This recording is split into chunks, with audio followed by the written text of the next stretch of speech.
Meow. Meow.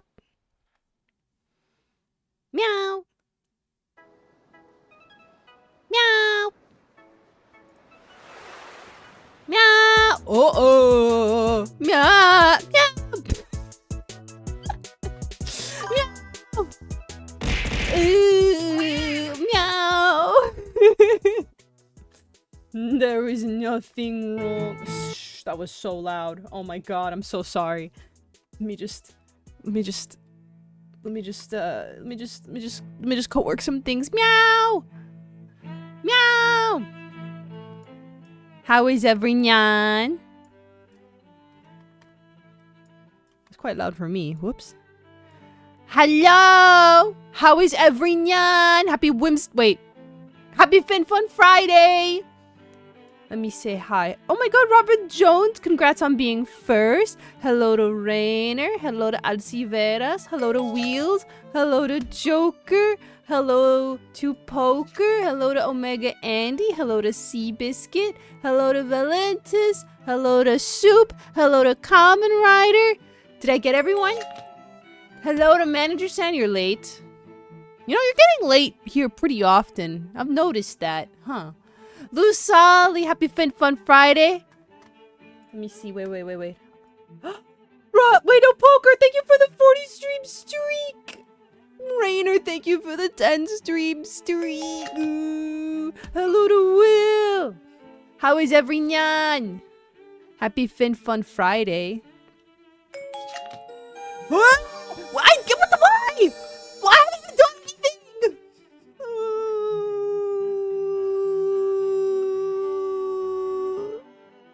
Thank you, Wheels. I haven't even done anything.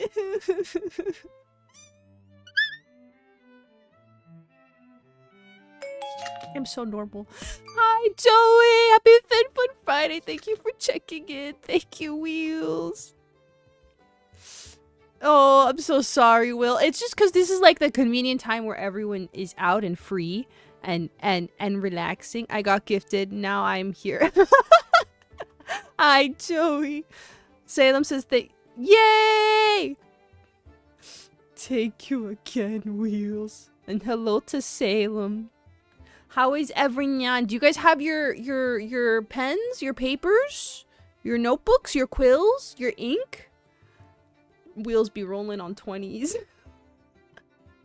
Thank you again, Wheels. Are we ready? Actually, I have some things to share. How's everyone's week been? Totally not delaying this because I'm putting up some stuff last minute. Rikuya! Happy Fin Fun Friday! Thank you for the sub. Oh wait, that's Rosie. Wait, how would? Oh my god, I can't do that as good as Rosie does it. Like that's so cute when she does it. Let me see. Let me embody my inner Rosie. Thank you for the. I can't even do that. Thank you for the subbies. Thank you for the subbies. You're so sweet. Oh, I'm not built for that. She's too cute. I'm not built for that. Rikuya, thank you for the 5-stream streak. Did my 13th month come in? No. Yes! Before stream started, I see it. Thank you for the 13 months, Robinson. Thank you. I went to an outdoor mall yesterday and how was it? I saw you sent a photo. How was the boba? Give me your thoughts. Give me your onions. Thank you for checking in, Rikuya. Whoa, that was... Oh, no. You're gonna clip that for Rosie.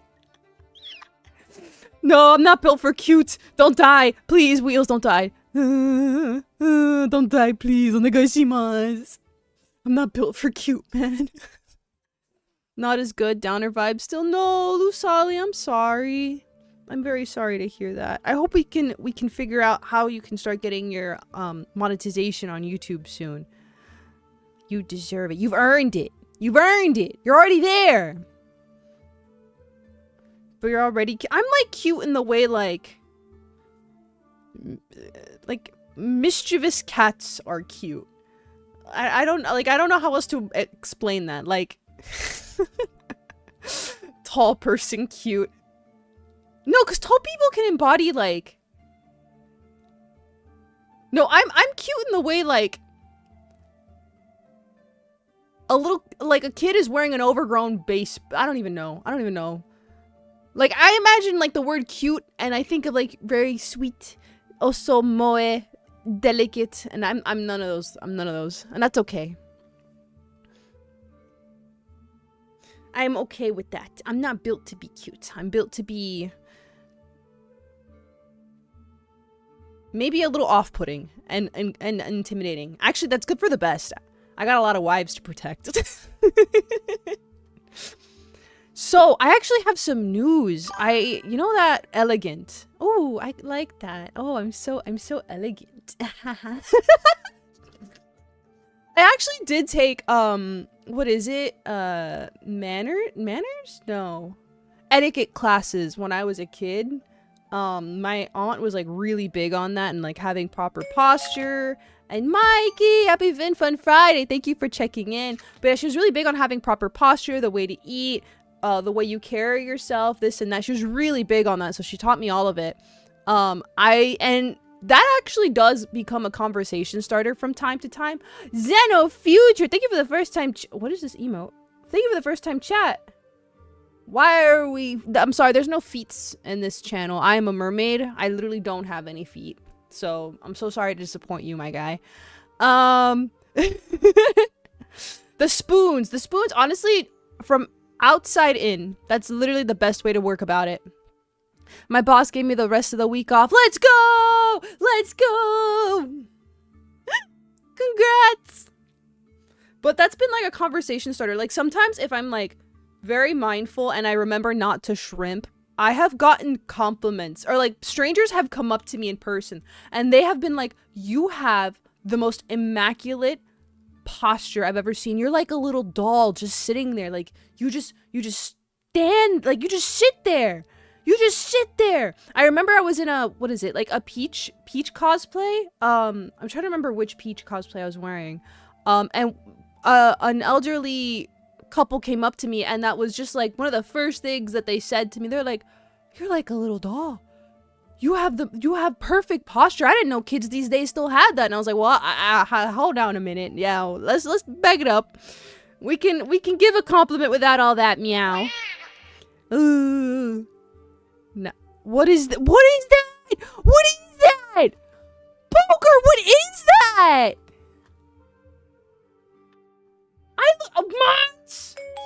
Mods!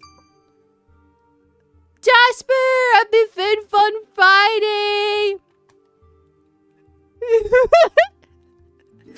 Xenophilus, thank you for joining the crew. You are now part of the Sea Siren Shanty. How are you? That is so, actually, I do like that one. That's cursed in the way that I like. That's a good one. I'm okay with that. You consented to Rose. I'm so embarrassed. I'm so embarrassed now. Oh no. I hope she likes it. I care what my wives think of me. Ooh. Hype train. Choo choo. Choo choo. Let's open the chest together. Oh, whoa. Mine's sick as hell. Wait, no, Danger Dance. Choo choo. I got, remember the very suspicious working interview that I was working on? Wow. Great job, Guppy. Great job. The working interview that I had been, oh my god, that scared me. Oh my god. Mikey, thank you for the plushies. I actually thought my computer broke for a second. So they offered me a position. I'm very conflicted. That jogs your memory? Oh, thank you. My memory is jogged. They offered me a position, for full time. I'm very conflicted. And I got, like, there's a lot. It's full time, so I'm like, finally, I need full time income. God bless. Except it's not actually full time income. So I'm cooked. And then there's no benefits, like literally zero benefits. The schedule isn't so bad. It's not the worst thing in the world. The people that I'm working with, because they're like, if I were to take this on, because they're all pregnant, guess who's doing all of the and I mean all of the manual labor. And I literally, all of the manual labor. That would be me. I'm so sore. I'm gonna get so buff if I stay at this job, though. Noah! Happy Fin Fun Friday! So, how are you? So, zero benefits. Kind of not the greatest schedule. Well, now you can go to other interviews and go, well, actually, I've already been offered a position somewhere else. So, Soup, you're cooking. Soup, you're so right. You're so right. Soup, you're a genius. I know what I must do. So, I'm going to take it, and then I'm going to keep looking for something else. Because I need money. So bad. It's a little dire out here. Oh my god. Humans, how do you guys do this? How do you work all the time? I hate being a mermaid in a human society. Ah!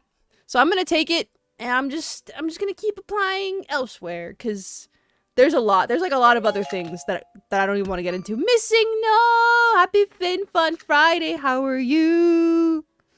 No shrimping. I'm not shrimping. I'm actually, like, I did a little mini back day today, so I'm like, I'm pumped. I got my, what is it? My posture check on. Good meowing. Still unemployed. It was rough. It was, what, like 8-9 months of this? Probably closer to 10 now that I think about it. It's dire out here, guys. It's actually evil.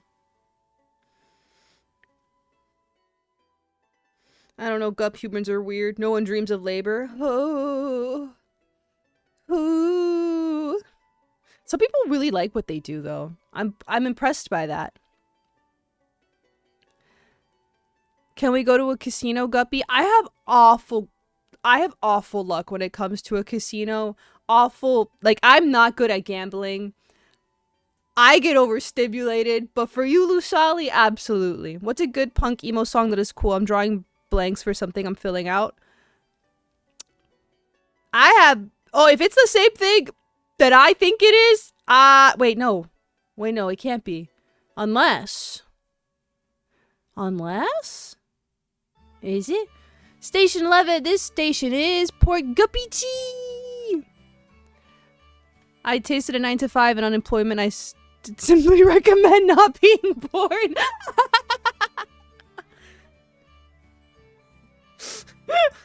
It's awful. I'm low-key tweaking. I've also done freelancing. And the thing is, like, I'm not afraid to work, guys. Like, I'm not afraid. There was a point in my life where I was working 4 jobs. I'm not afraid of it. But also, I would like to not be the only person lifting 50, 60, 70-pound boxes by myself. That's a lot. 4 to 2 in a Walmart warehouse. Ooh. We got it. No! Wheels, no!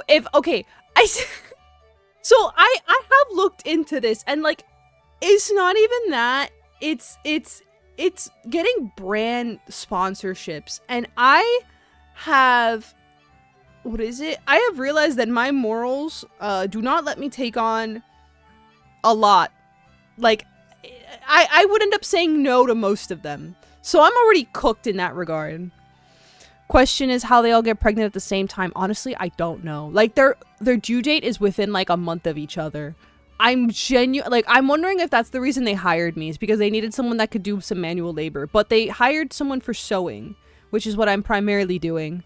So, I don't know. I genuinely don't know. Ethelene, happy FinFun Friday! You know, if society took care of the bare minimum, we'd not have this. Yeah, exactly. Literally that.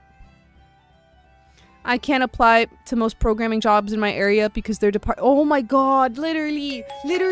Oh, oh my god. Kiara William! Happy Swashbuckling Saturday to you! Morals, you can just sell those.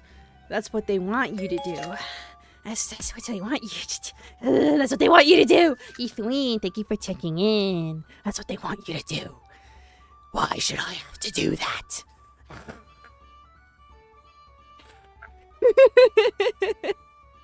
Okay, so are we ready for our lesbian nun history? I'm not gonna lie, guys, this one was kind of cursed. I felt like every time I was like, yes, let's have a history presentation. Yes! Something else would come up and I wasn't able to do it. I'm like, what is this? So 3rd time's the charm. We finally get to do this, guys. We will instead swim the high seas and learn about queer history. Let's go! I think I found a song, but yes, I am ready.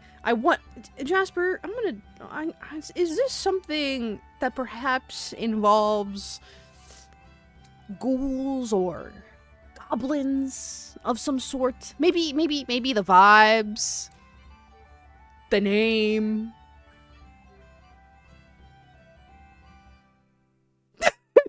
I've never blinked so fast in my life. Speaking of something coming up, be sure to check Discord after okay, yeah. Everyone's DMing me. Hi, Rainer. That's why I work in public utilities, because I'm a flat-foot freak. I can't join the army. Never would have joined the military anyways. Oh my god. Want to watch the nun after stream? Actually, one of the nuns mentioned on today's presentation has a movie. But this particular, I keep like jumping back and forth. I'm sorry, guys. But this particular subject was kind of, I don't want to say difficult. That's not the word I'm looking for. But it was hard to get through because of how sensationalized one of the figures was, in a way that was very damning. Like, I should not be reading thesis papers or rather, when I read a thesis paper, I expect to be reading an academic paper with a question, evidence, conclusion. What I don't want out of a thesis paper is something that reads like a fiction novel. And I don't mean like there can't be a plot in a thesis paper. Like, of course there should be structure, but there are ways that a lot of papers I kept finding was very biased in a very, how do I word this? Unproductive way. And it was very frustrating because, again, one of the things you have to do when you are devolving and entering into historical subjects is you yourself as a current day individual cannot impose your current day teachings and philosophies and opinions on people of the past. Like, you can obviously judge some of them for obvious moral, crimes. I'm not talking about those. Obviously, those should be like, they should be condemned. But like, you also have to approach it from a very, like, if you're writing a paper or you're doing some type of research, you can't approach it already condemning an individual. And the condemning, there we go. That's the word I was looking for. And a lot of the papers I kept finding were already condemning her, or any just figure in general. So it was it was hard. Like, I found myself getting upset when I was reading a few of these papers. Like, I can't deny that they were very well written, but also that's not why we're here either.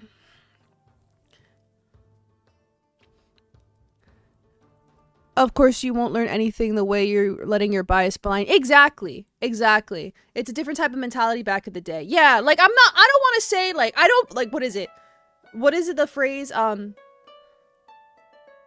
no vintage values, vintage fashion when you are coercing, like, not coercing, when you're cohabitating, existing in your day-to-day life. But like, when you're researching a lot of these people, and this is like kind of a controversial thing to talk about, like, you have to remove yourself from the equation and you just have to read it as is, especially because a lot of these things are very nuanced. Like, a lot of these subjects are nuanced. Also, I can't see the stream streak. Thank you for the 7 stream streak, Ethelween. I'm not gonna be able to see chat for a bit, or like, I'll be able to see chat, I just won't be able to see the notifications. Yin Yang! Happy Fin Fun Friday, how are you? Thank you for checking in. So I hope that makes sense. Like, you can obviously judge them when you're not doing any type of paper. Like, please. I'm gonna absolutely be extremely critical and very upset at a lot of, historical world leaders, for instance. But if you are doing a historical paper and you're researching them, you have to remove those biases out of your mind already, like, out of your mind, and like, approach the subject. And I feel like today's, like, one of these figures will be someone like that. I think she's kind of girl boss, but I believe in women's wrongs, so yeah, academic writing shouldn't come with personal bias. Exactly. Hello there, Yin Yang. Huh, you're slightly out of sync. No, I'm sorry. I don't know why that's happening. Okay, let me get us to this side, and then, oh my god, I'm so big. You've got me interested with how you're talking about this. Like, she didn't do anything bad, and I did admittedly, like, what is the word? Simplify a lot of this today, because there's, like, way too much to get into. And I only picked 2 people that were, honestly, they're kind of polar opposites, if you think about it. But the way they were treated is fairly similar. Because you are a woman in a very, I can't be bold. Wait, I gotta fix my things. Hold on. I gotta fix my things. I can't be bold right now. I forgot. I also don't want to be plushy today. I wanna lock in for this. So no plushy, no bald. I will take head pats though.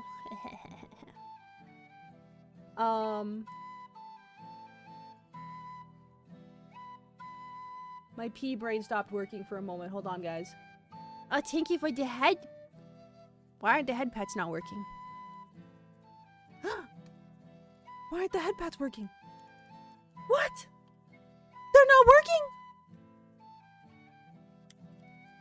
No! How do I fix this? I'm gonna have to fix this off stream, aren't I? Meow. No! No! Okay, I'm gonna remove that and I'll refund those. I'm so sorry. I'm so sorry. I don't know why they're not working. And I'm also gonna remove the meows because I'm gonna have to really think on this today. Whenever I do these presentations, I really have to think and use my entire tiny brain at its biggest, fullest capacity, which is very hard for me to do. Oh no, hold on. Let me put it to this and then... Hold on.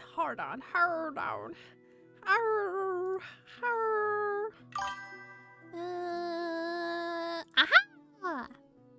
No meows reminds me of the meowing nuns now that I think about it. I'm so sorry. No meows for today. I have to think.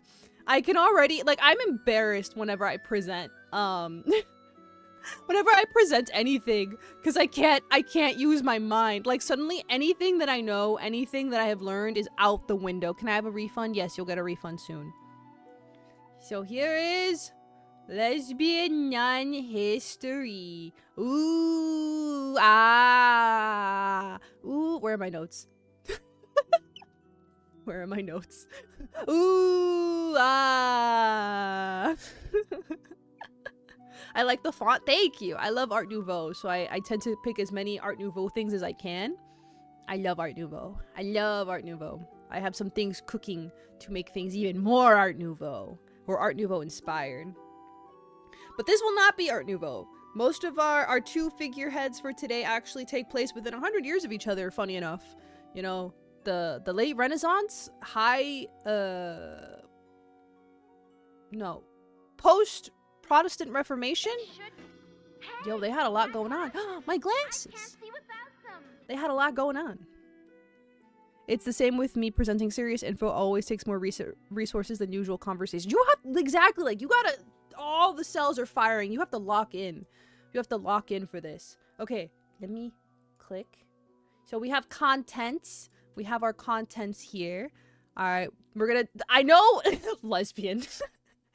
The way I just had to divide this presentation was to divide what it is to be a lesbian and nun, and then our two figureheads, as well as some relatively modern,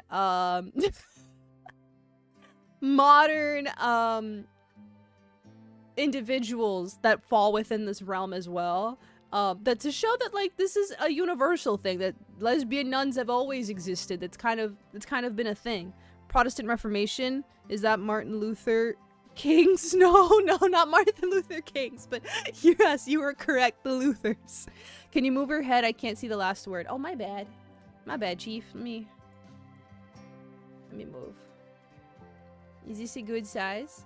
Am I good here? Yes, just Martin Luther, not Martin Luther King. Okay. So here are our contents. Here's what we're working with for today. We got lesbian. We got nun. We got Benedetta Carlini. And we got Sor Juana Inés de la Cruz. And we have 20 to 21st century figureheads. Alright? Alright? None. Just 3 words. 3 words. Oh my god, we're off to a bad start already. 3 letters. Wait, is Martin Luther King a different person? Yes. So Martin Luther is the one who created or like kind of spearheaded the Protestant Reformation with his thesis. His how many theses? Oh my god. How many theses was it? 82. No. 95. 95 thesis. 95 thesis. something very blah. Yeah, 95 thesis. Martin Luther King was in charge of the... I literally forgot the word. Equal rights movement. My brain. My brain. Oh no. The equal rights movement in the 60s for Black Americans. Civil rights movement. Thank you. I thought Martin Luther King was Martin Luther King Jr. Yeah, Martin Luther King Jr. Wait, Junior Dad? Yes, Martin Luther King is Martin Luther King's Jr.'s dad. By that, what are you asking, Poker? I don't know what that sentence says, I'm not gonna lie. Bad joke. Oh, okay. Okay, so for content warning, all right, we're gonna be talking about violence, suggestive content, misogyny, and sexual themes, okay? I'm gonna need everyone to put on their big boy pants. Can you do that for me? Can we be adults? Can we behave? Onegaishimasu? Yeah? Yeah? Sure, I don't like that. It's a yes or no question, not a sure. It's a yes or no question. Final Starman! Happy Fin Fun Friday! Lasagna, happy Fin Fun Friday! Yeah, we're good? Oh boy, I'm here just in time for peak! I think it's a good idea for Mod to pin a triggering message. Okay, I could do that right now, actually. Content warning. It's not so bad, I just like to make sure that it is included.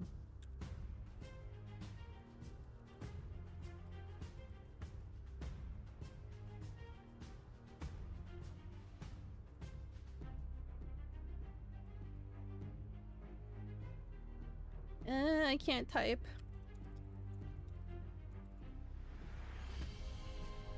Okay. There we go. Okay, there we go. We're locked in. I'm firing up all the pistons right now. I'm literally watching the stream from the ceiling. What do you mean from the ceiling? Why from the ceiling? Lesbian! Let's go, lesbians! Did the people get a happy ending? No. Not even a little bit. Both, spoiler alert, both end up arrested, but for very different reasons. Like, it's genuinely funny. Like, they end up having same punishments despite having very different circumstances. So, but we'll get there. We'll get there. All right. So we're gonna break this off into what, like, breaking it into, you know how I always give like a little definition of the word? Well, we're gonna break apart lesbian and nun together. All right. There's gonna be a wee bit of history involving both. That's to be expected. Yeah. So what is a lesbian? What is a lesbian? A lesbian is a woman who is romantically or sexually attracted to other women. It is a sexual orientation, but the term is also used as an identity and community label. Okay? So this can, in modern day setting, include individuals that are kind of outside of the gender spectrum, but still identify with femininity. And that's why I don't want to use the word exclusively, but traditionally it was used exclusively with other women. Lesbians are cool. They are cool. They are cool. A lot of the greatest mentors in my life were lesbians, so I have a very soft spot for them.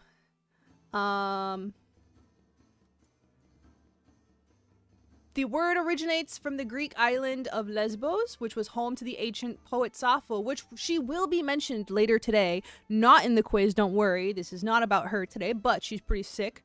Who wrote lyric poetry of her intense romantic feelings for other women. And in that her work ended up becoming the word sapphic to describe individuals that were, or like women that loved other women in that sense. They make great wingmans. I'm learning so much. I just thought they were people from Lesbos. That too! Also from people from Lesbos. So sapphic is a broader term to describe women who are attracted to women, and that can include, you know, bisexual or pansexual women, whereas lesbian is a much more specific term. And I wanted to make that very clear because the figureheads for today, we cannot apply our modern day understanding of gender and sexuality upon them, but they most certainly were potentially very queer, especially one of them who was confirmed. Okay. Lesbianism in history. Also, any questions so far?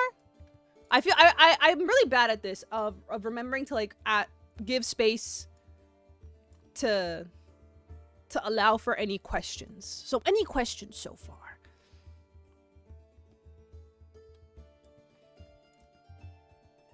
Any questions so far? Yeah, what would they be called back then? Back then, like the word, there was none. A lot of these terms, like homosexual, lesbian, bisexual, these are all relatively new words. The word homosexual wasn't created until I literally talked about it like several months ago, like 1862 or something like that. And lesbian was for people of Lesbos, but to describe individuals of the sexuality was much later on. Like, these are all relatively new words. Pow pow! Happy Fin Fun Friday! How are you? Thank you for checking in. My question is for later stuff. That's okay. You can ask questions whenever you like. How is lesbian different in history? The definition would still be the same, right? Wait, how is lesbian different in history? The definition would still be the same. Wait, could you reword your question, Valentis? Like how the definition of the word lesbian is as is. Like, that is what the word means. That is constant.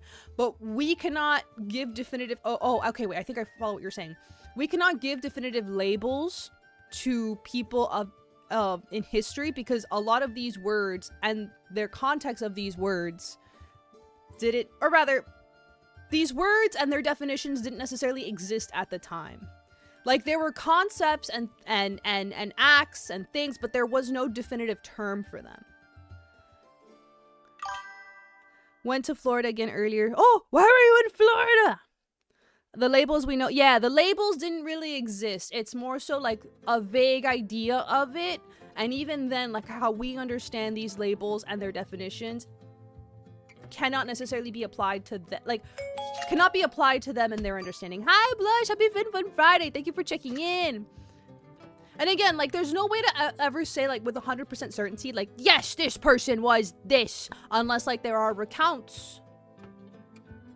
There are recounts of someone saying that something happened. Now, we'll get to there when we get to there. It's like chisme. Lesbianism in history. What? Sorry, I don't have sub now. My credit card for online stuff got compromised and I'm still waiting for a new card. Oh, you don't have to apologize. I'm sorry you don't have a sub. What happened to your card? I hope you're okay. Blood. Thank you for the pity bites. Typo? Where's my typo? There's probably 20 of them on here. You don't want to know what times I was doing this at. Thank you for the pity bites, Blush. $1,000 unauthorized. What? What? Wait. Jones, thank you. Thank you. I can't see it very well on my screen because I have all the other windows open. Robin Jones, thank you for gifting Pow Pow a sub. Just so nice of you. Ooh. Blush, thank you for the bitty bites. Lesbianism. Oh. Thank you. You're so... Wait, lesbianism. No. Oh. Whoops. Thank you. Jovan, happy Fin Fun Friday. How are you? Thank you for checking in. Acceptance of homosexuality in such waxes and wanes at various times throughout history across cultures. Then Christianity came alone and mucked it all up for yeah. Oh yeah. Oh yeah. What is a Boston marriage? We're gonna get there, Final Starman. We're gonna get there. We're gonna get there. We're actually gonna talk about it. But that's a good question. So, doing all right, just chilling. Yeah, it's chilling hours. Well, actually, not really. Time to get your pen and paper. We're gonna have a pop quiz at the end of this.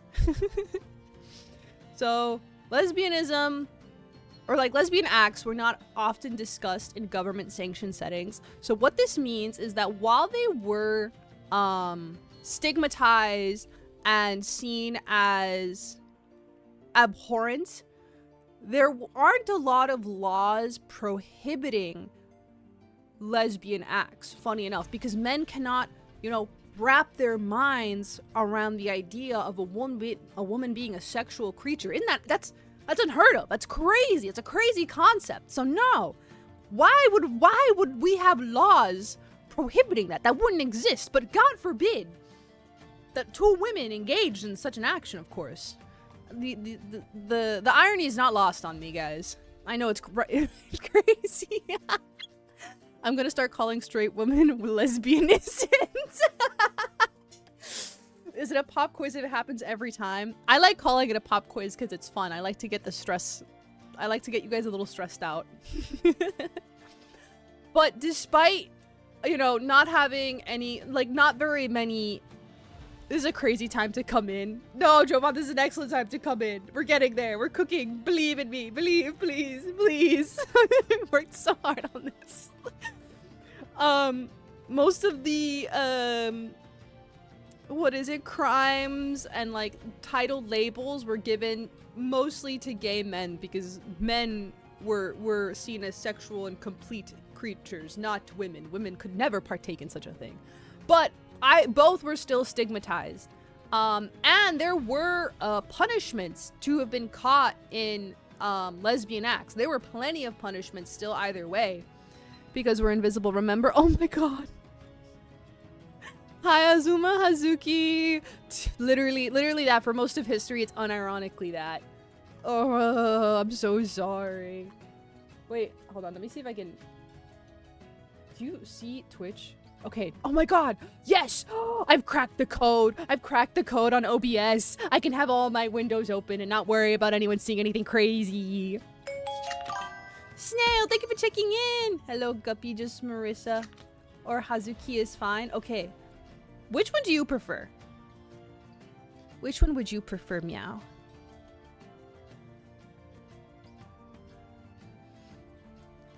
The point of a pop quiz is that it pops up out of nowhere. You lose the pop when you announce it before. Shh! Shh! Shh!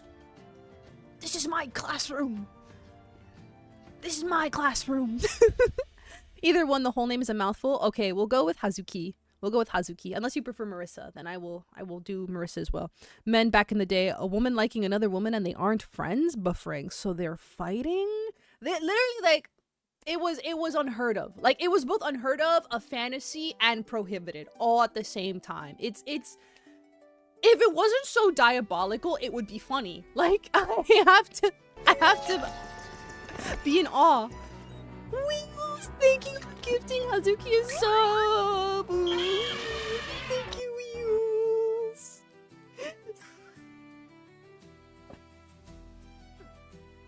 Thank you. So both of which were still, to an extent, both of which were heavily stigmatized.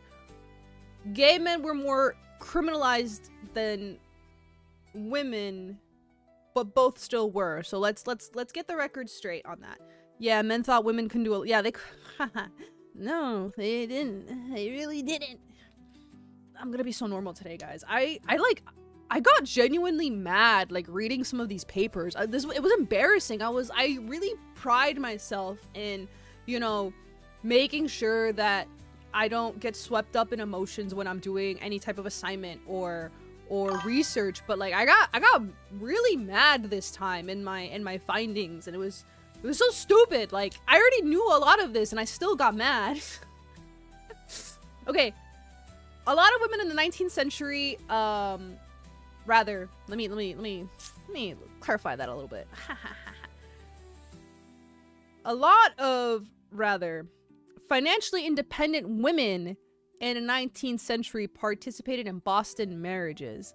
A Boston marriage is usually two women who would share a household, and a lot of communities presume them to be just friendships, but it kind of created the foundation and framework so that women who were in love with other women or were in relationships and long-term relationships with other women could build lives together without any without too much suspicion. So you know, like how the concept of like spinsters living together, like, do you guys know what a spinster is? Do you guys know what a spinster is? And they were exactly. And they were roommates. Yes, it's literally just that they were roommates. That's where it comes from. This is it. This is literally it, guys. Nope, a spinster is an unmarried older woman. But like when they say older, like spinsters were usually in like, I believe they're 30s. Like it's not that wild. It's not a wild age. But like at the time it was considered wild. So again, like there's a saying of like spinsters who live together, unmarried, financially independent women, older women living together. So, again, poker, to us that's young. Back in the day, I was kind of wild. Granted, there is a myth that like everyone was getting married at the age of 12. That's not true either. That's unheard of. That was only for the nobility and for those of extreme upper classes, but that was not the case for the average individual. Lesbian, happy Fin Fun Friday. Lesbian history without. What do you mean? You're right here. You're right on time. We haven't gotten too into it. We're fine. We're chilling. We're still in the beginning. We haven't hit the meat of it. How are you? An unmarried 30-year-old woman. Imagine that. Shoobs. Thank you for checking in. Happy Fin Fun Friday. Wait, did I say hi to Snail? Did I say hi to Snail? Thank you for checking in, Snail. Happy Fin Fun Friday. Hello, Guppy-Chi. But yes, that's what a Boston marriage is. Any questions so far?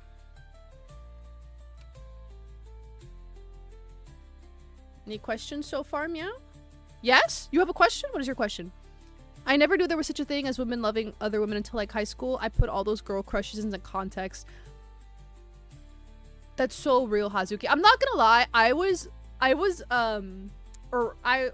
am the outlier. Like, maybe it's because I had access to the internet way too young, and all of the cosplayers that I followed were like, were specifically lesbian cosplayers in relationships. So to me, like, I entered this world and understanding at the ripe age of 7, and like I already knew that like I did not like most of the guys, and like I did not care for the men in my class, not even a little bit. Also, why Boston? Actually, that's a good question. Why is it called Boston marriage? Let's find out together. Why is it called Boston marriage? I did not look that up. It originated in New England, so that probably means it originated within the Boston area, and that's why it was called that. It was often college-educated women living together. Kazoo Man! Happy Fin Fun Friday! Guppy, I'm drunk in Boston tonight. Whoa! That's crazy! We're literally talking about Boston marriages! That's crazy! I hope you're having a good night so far. Don't party too... Or rather, party carefully. Party safely. Happy 3rd! I hope you're having lots of fun, Kazoo. I just thought everyone loved women by default and women paired off because families. You're so real for that, Hazuki. Deadass, you're so real for that. Boston is in New England? Yes. It's in Massachusetts. Massachusetts is in New England. I figured out I was a lesbian in my 9th grade IDK. I still don't really like giving myself a label. But like, I definitely knew that I was part of the queer community at a very ripe young age. Very, very ripe little kid. Also, what made these women financially independent? What did they mostly do? A lot of them either were from wealthy families that were kind kind of came into money. That's usually how it would, like, how the case was, because most women weren't allowed to work. Those who did weren't really making a whole lot, and there was a lot of strict Victorian expectations societally and things like that. So it depends. Most of it just wealthy families. The fifth can't get here fast enough. Soon will. I have a lesbian aunt I didn't realize until like high school. I just thought they were really good friends who have a kid together. That's really sweet, actually. I grew up with a lot of lesbians. I had a lesbian art teacher. All of her girlfriends taught me different types of art. I'm very I care for them. I care for them. I got a soft spot. Be safe, buddy. Exactly. Be safe, Kazoo. I knew I was queer in like the 6th grade. At 7, I was crushing on Rydia and Cells and Wonder... Celes? Who's Rydia and Celes? And Wonder Woman, and wondering why my cousin Sailor Moon poster made me...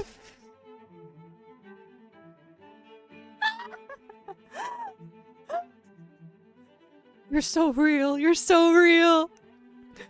That makes sense. Those families weren't plugged in. They used to be a lesbian couple that lived down the street from me when I was a kid. Didn't realize they were lesbians until I was in middle school. Honestly, a lot of kids don't really like think on it too much, and I think that's why, like, the more you normalize it, the more it is normalized, the healthier it is for everyone involved. Because if you make it a big deal, then it becomes a big deal. Like, does that make sense? Like, it's literally like any other relationship. It shouldn't be anything strange. Most people don't question it. Or, like, most kids don't question it, rather. My choir teacher's lesbian, but she denies it. She just says she has her best friend that takes care of a kid together. Aww. She probably doesn't feel safe, like, talking about it out loud. Yeah. Don't want to out people when they're not ready. Her wife is her best friend. Real! Real! Okay, we ready for the next slide? I can talk. Oh my god. So we're gonna quickly get into the lesbian flag. The current day lesbian flag. Created by Emily Gwen in 2019. It has 7 stripes, and the ones that I was using to decorate earlier have 5 because that's the simplified version. And it's called the sunset flag. And it was simplified to 5 for just cheaper printing purposes. But the 7 stripes, gender nonconformity. Baka-sampa! Happy FinFun Friday! Thank you for checking in. I thought the pink one was bad. The sunset flag is pro-trans. I know that there was one back in the day that was anti-trans, but this one's pro-trans. Pro-butch, pro-trans, gender non-conforming, lesbians, which was like a big thing. Oxy Kitten, thank you for checking in. Happy FinFun Friday. Yeah. No. If you guys have questions or like find something to correct me on, I encourage it. Like, please, Vespen, please. I want you guys to ask questions. And it allows me to elaborate more if I like don't explain something or maybe don't think of a point to bring up until someone else says something. But no. This one is the one that is pro-trans, pro-gender non-conforming, pro-butch. What's a butch? Oh my god. Okay. I was about to like make a joke and I was like, wait, no. I have to lock in. I cannot be making hee hee ha ha jokes. I was about to be like Savika from Arcane. I was like, Guppy, shut the fuck up. So a butch is a woman whose gender expression is, it's more so than like, how do I word this? Because it's political. It's not just about like the gender expression being masculine, and it is a broad, well, it is kind of a broad spectrum. You're correct. But there's like a lot of how do I word this? Historically speaking, it was also like an identity for lesbians. Oh man, that would be a great presentation. There's a lot of really good video essays that talk about like what is a butch, because it's more than just like the presentation of clothes and your your self. It's also like your identity, your role, your political beliefs. Like there's a lot to it. But to give like a quick TLDR of it, it has a lot of ties with like gender non-conforming. Sorry, I have a humor of a middle school boy. No, you're fine. Wait, some people are anti other type of queer people? Yes, Valentis. There are many people within the community that are anti other queer people. There's like a thing called TERFs. Trans exclusionary radical feminist. It's disturbing. Like genuinely disturbing stuff. But they exist, and those are usually women against trans women, or like trans people in general. But usually they focus on trans women. But yeah, it's like also butches are a challenge on patriarchal notions of manhood. There's a lot. Like there's a lot on what is a butch. But to give a TLDR, it's like a woman whose expression and presentation is traditionally masculine, but there is a subculture to what is a butch that includes politics, culture, expectations, identity, etc. I hope that answers your question. It's a broad question, and my autism's going crazy right now. No, I'm so sorry. That is incorrect, Will. I'm gonna stop you right there. I would disagree with that statement wholeheartedly. As a non-English speaker, I've never heard of these words before. Time to learn new words together. I know some people don't like lesboys or whatever it's called. I don't really care as long as... Okay, now I've learned a new word. Wait, hold on. This is a new one for me.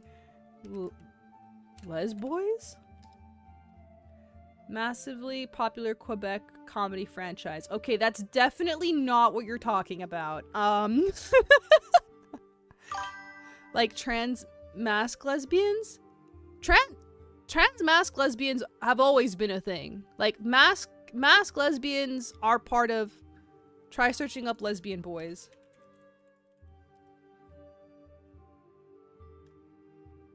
No, literally a boy that's a lesbian. Wait. Oh, that's a great Dire Straits song. Lesbian boys or lesboys are queer intersectional identity used by transmasculine individuals, non-binary people, and gender non-conforming individuals who identify both as lesbians with masculine, male, or boy aspects of gender. Oh, this is something new. I've never heard of this before. But silence, Windows. I'm busy. But I will have to do more research on this because this is a new term and I have never heard of this before. So I would like to do more homework if that is all right with all of you. I don't want to speak on things that I don't know I don't want to speak on things that I don't know about. Lesbian nuns, 2 words I never thought that would go together. They go together more often than you think, Stargazer. Way more often than you think. There's a lot of lesbians in the Catholic Church. Also, thank you for the first time chat. How are you? Happy FinFun Friday. How are you? But yeah, I'm not gonna touch on that too much, guys, because I genuinely, this is like the first time I've heard of this term before, so I'm gonna have to do my homework now. Now it's my turn to do some more homework. Thank you for enlightening me. I'm doing great. Oh my god, thank you so much for joining the Sea Siren Shanty. You are now... wait. You are now a sailor! I did that out of order. Oh my god. I'm so locked in on this presentation that all of my brain cells can't be used for anything else. But happy FinFun Friday, meow. Hazuki! You are now a sailor on the Sea Siren Shanty. Thank you so much for joining the crew today. Baka-sampa, thank you for the 5-stream streak. Apologies if what I said was offensive. I was just explaining it in a way I understood the... Oh, it's okay. It's okay. But yeah, I'm gonna correct you on that because I wouldn't say all that either. But it's okay. No worries. Can I be Sailor Euclides? Euclides? Wait. No, I know this term. I know this name. Hold on. I have ADHD, and I will remember things. Extraterrestrial. Oh, the moon! The Greek god! The Greek god? No. Yes. Offspring of the giants, Gaia, and the sky. Traditional opponent of wait. Oh, I do know this individual. Ha ha. I do know this person. This is embarrassing. I can only do one thing at a time. Oh my god. Okay, any questions so far on what we've discussed? Because I cannot put... Hello there. I cannot put thoughts into things I don't know about. Wait, we are Sailor Scouts? You could be whatever you want to be, Lusali. If you want to be a Sailor Scout, absolutely. Hello there. It's the icy moon of Saturn. Yes! No, but it's also... I thought you were talking about the Greek historical mythological figure. So I was like... Hold on, where's your role in this? I can't remember your role in Greek mythology. But yes, it is also the icy moon of Saturn. I'd rather be Sailor Enchiladas. Don't make me hungry. Please. Please. Actually, I should drink some water. Any questions so far?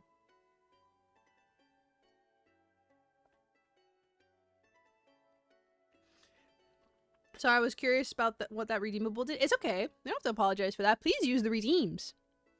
Don't even worry about it. I turned off a good portion of them today because I do actually have ADHD and I get very easily distracted. And I'm trying very hard to lock in on the presentation. So that's why everything else is a bit scuffed.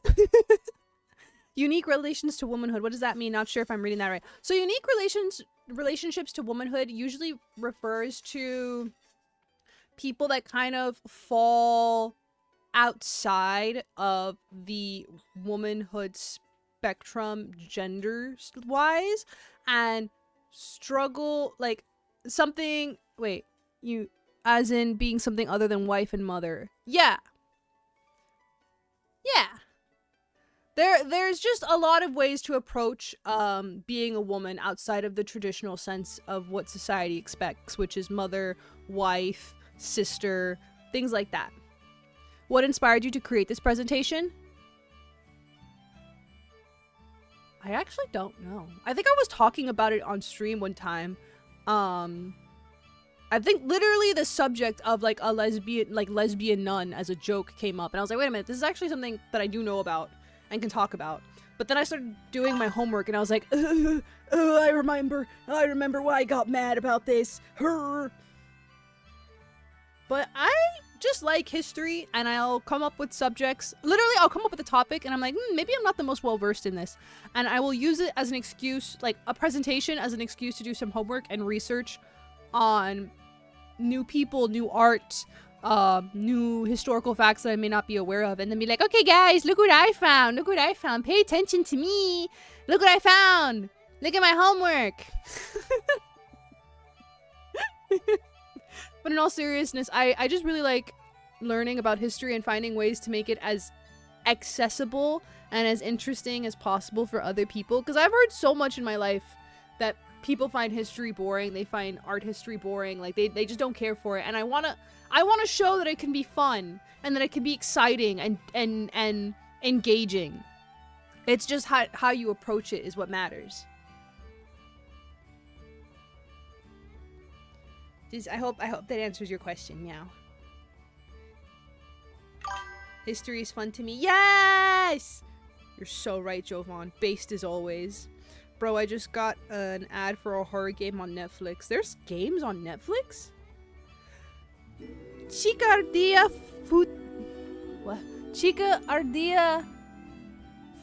Futanari? Thank you so much for joining the cruise, Sailor. You are now part of the Sea Siren Shanty. I think... Did I say your name right? Happy Fin Fun Friday. How are you? There's in fact games on Netflix. I've learned 2 new things today already. This is amazing. This is amazing.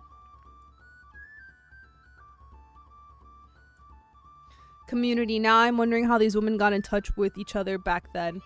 I mean, ardilla means squirrel. Yes, I call them ardillitas when I see them. Because they're so small and little. Ardillitas.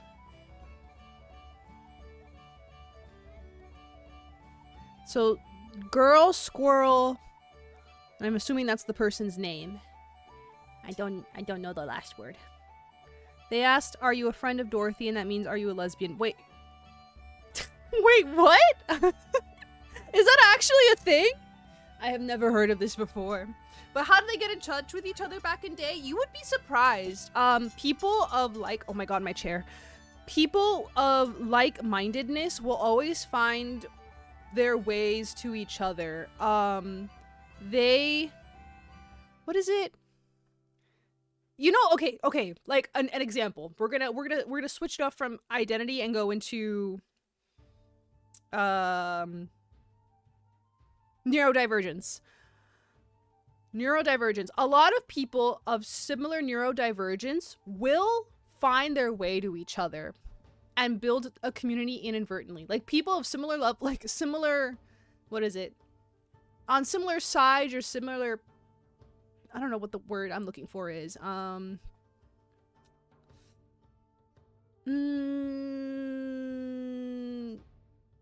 Positions on the autistic spectrum will find each other and make community with each other because they relate to one another. And that's usually what it is. It's finding people you relate to, and that's how you build community in its like base level. You'd be surprised how easy it is to find. Like once you find one, you'll find another, and then so on and so forth. So your community builds itself. Friends of Dorothy is a much newer thing, mid-20th century. That might be why I don't know it. I'm not well versed in 20th century history. So last one is more or less dual form and refers to intersex person who's mostly female but also has some... Wait, what? Heard the Navy was going crazy trying to find Dorothy. I wish we had a word for neurodivergent equivalent of gaydar. I heard about that, hear about that and see it too. Never really felt... It sounds really odd to me. Is bipolar disorder neurodivergent? Yes. Neurodivergent is anything that is neurally atypical. So there's like the neurotypical standard, quote unquote, and then anything outside of that falls under neurodivergence. This is news to me. What are you saying? Our entire Star Wars RPG group was on the spectrum? Yes. I am, in fact, saying that our entire Star Wars RPG group was on the spectrum, whether everyone realized it or not. Bro, why are fireworks going off? People love to celebrate early. Kia, let's go fire. I actually haven't celebrated 4th of July in years because I celebrate my birthday. My friend's birthday is on 4th of July, and that's what I celebrate. So I have forgotten that it's also the 4th of July. I'm just like, oh my god, of course everyone's blowing fireworks for my friend. They deserve it. It's their birthday. And I've never questioned it. Nuns. Why is everything like slightly out of place from... Bye, Vespan. From where I place it. Why? Why is it doing that? I don't like that. It's all just slightly off kilter. Nun. What is a nun? What is a nun, guys? Can I get guesses? Or can I get some answers? Let me start asking questions. Do you guys know what a nun is? Tell me what's a nun right now. I forgot it's the 4th tomorrow. I'm gonna hate hearing super loud. I'm so sorry, Soup. I'm so sorry. So you're telling me why Sonic fans are able to accept each other that easily? Your mom? My mom did work for... Wait, is that too personal? Anyways, I got raised Catholic, so yes. None, nothing, nada, zip, zilch. I know nothing about that. Someone with good habits. You guys got good jokes today. Another is a Christian woman who is devoted to Christ and stuff. You're pretty close, Valentis. You're pretty close. None really. None, woman, monk, men. Okay, you're also like on the right path, Hazuki. Actually, that's a good, like, what is it? No. Equation. A woman who's made vows of poverty, chastity, and something else and works in a church. All right, you also got it, Poker. Yeah, yo, you got it. You guys got it. You guys are so smart. Okay, so what is a nun? Bayonetta was one. I'm sorry, what? I just thought of Bayonetta in a habit, and like my brain broke. Okay, so a nun is a woman who dedicates her life to religious service, typically living in a monastery or convent, and that's the big one. They're usually very isolated, and that's the big thing between a nun and a sister, and we're gonna get to that. And a lot of these vows include poverty, chastity, obedience, etc. And you can find this in other, religions as well. This is not exclusive to Catholicism. Monastic life is everywhere, as the examples: Buddhism, Hinduism, Jainism, etc., etc. Like this is not new. This is not a new concept. Literally cloistered, exactly. The difference between a nun and a sister, while everyone is referred to as sister, but like not so like every nun is a sister, but not every sister is a nun. Does that you guys follow? Like not all squares are rectangles, but rectangles aren't squares. That kind of thing. And nuns are usually cloistered, contemplative lives. They're kind of within a monastery, convent. Sisters live out in a wider society. They're very involved in their communities. They'll even take on roles of like teaching, healthcare workers, social workers. They're very involved in the community that they're in, and that's like the two biggest differences between the two. Happy early birthday, Vespen! Wait, 3 days. 3 days. Oh, it falls on. Okay, I will remember that. It falls on Mermaid Monday. I will remember that. Happy early birthday, Vespen. Naro, thank you for checking in. Happy Fin Fun Friday. Because it's required by law for religious institutions to be perfectly confusing by their naming conventions. It's on July 6th. I will remember that.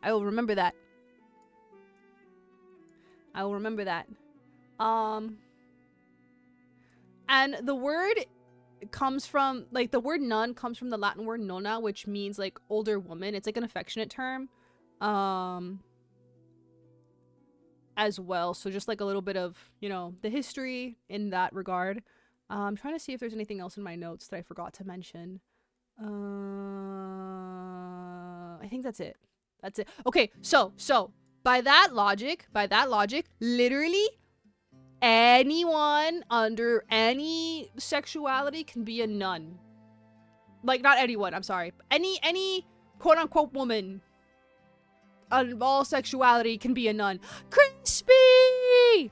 Happy Fin Fun Friday, Crispy. It's been so long. Holy hell. Thank Poseidon. This ain't my job. I'm so late. Oh my god. You guys want some Guppy lore? You want some Guppy lore drop real quick? I thought about being a nun. Because I wanted access to just do art, read books all day, and not have to worry about getting a job. Like, I genuinely thought about it in middle school. I was like, I don't want to have to worry about, like, marriage or bills. I could just be a nun and then paint all day and no one's gonna bother me. Like, I just wanna do my own thing. Don't you need to be Christian to be a nun? I'll worry about those details later. I just really didn't want to get a job.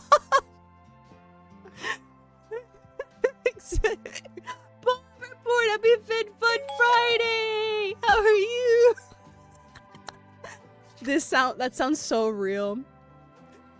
I've heard it literally, like, and a lot of these nuns did that for that exact. Oh my god, I'm so glad I'm bringing this up, because one of our subjects for today did exactly that. She was like, I don't want to get married. Fuck getting married. I want to continue studying. So she became a nun. They do work really hard. No. They do work really hard. Hold up. This was 13-year-old me. But when I mean, like, work really, like, get a job, I don't have to worry about, like paying bills. I don't want to have to worry about things in like a planning financial sense. I'm happy to complete tasks and do really hard work. I just don't want to have to worry about money. That's literally it. Like, that was literally, that was my philosophy in it. But lying is evil. Oh my god, Vespen. Guys, I haven't gotten to the meat of the subject yet. Why are you guys spoiling the presentation? Lying is bad. You can just lie. Whoa. That's kind of crazy. Do you guys know what I'm gonna talk about today? I'm going to say I am high as a goddamn Zeppelin. I went to a Mexican restaurant. My sister passed me. Nice. Very nice, Crispy. Hell yeah. I love this for you. I'm glad you're having a grand old time over there. Dang, literally, you guys are hacking into my presentation. How am I gonna talk about the nun who lied? How am I gonna talk about the nun who lied if you guys are already talking about it? Like, I should have you guys present this at this point. Oh, I love mojitos. I think I need one right now. We'll get there, Will. We'll get there. Okay, I think I got everything involving nun. Any questions so far? Crispy is crispy. There was no flavor until... Oh no. So, you know, why become a nun? Oh my god! I might have skipped ahead a little bit. So, modern day nuns usually become a nun because of a deep divine calling within. If I became a nun, or if some others became a nun, forget that. It's community. Like the big one, community and purpose. That's it. That was my goal if I had become a nun. For historical nuns, it was a variety of reasons. Bye! Actually, I'm too high for religion. Okay, we're gonna talk about lesbians in like 5 minutes, Crispy. Just letting you know. We're gonna talk about lesbian nuns if you wait a bit. Just letting you guys know, the topic is lesbian nuns. Good night, Crispy. I just gotta get what a nun is before we get to the lesbian nuns. But historical nuns became nuns. Go shower.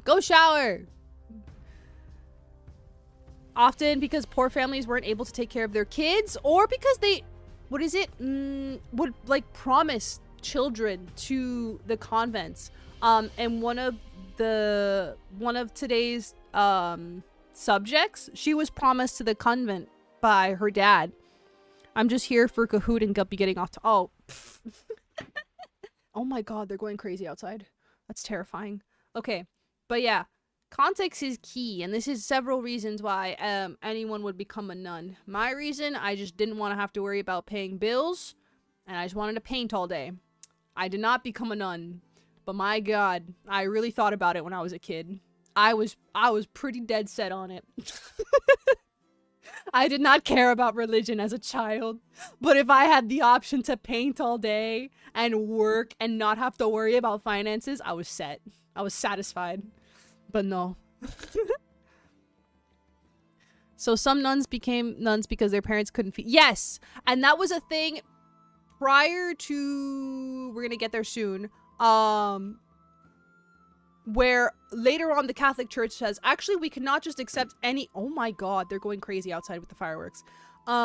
Anyone, because you don't want to take care of your kid anymore, like, they have to choose if they want to be here, alright? Like, you can't just drop them off against their will.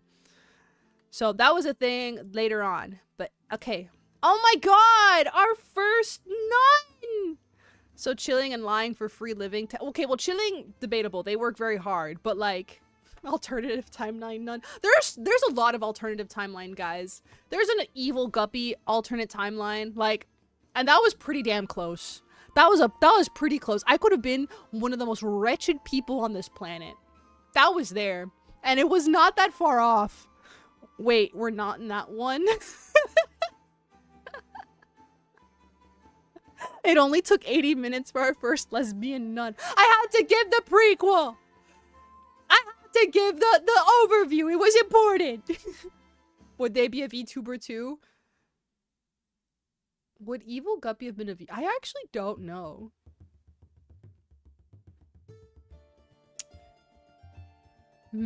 Probably. probably, Evil Guppy probably would have been a VTuber, but like an insufferable VTuber. Like 21 Up, nothing but fan service, evil. Nothing, nothing, no attempt at quality, all memes. That's what Evil Guppy would have done. That sound...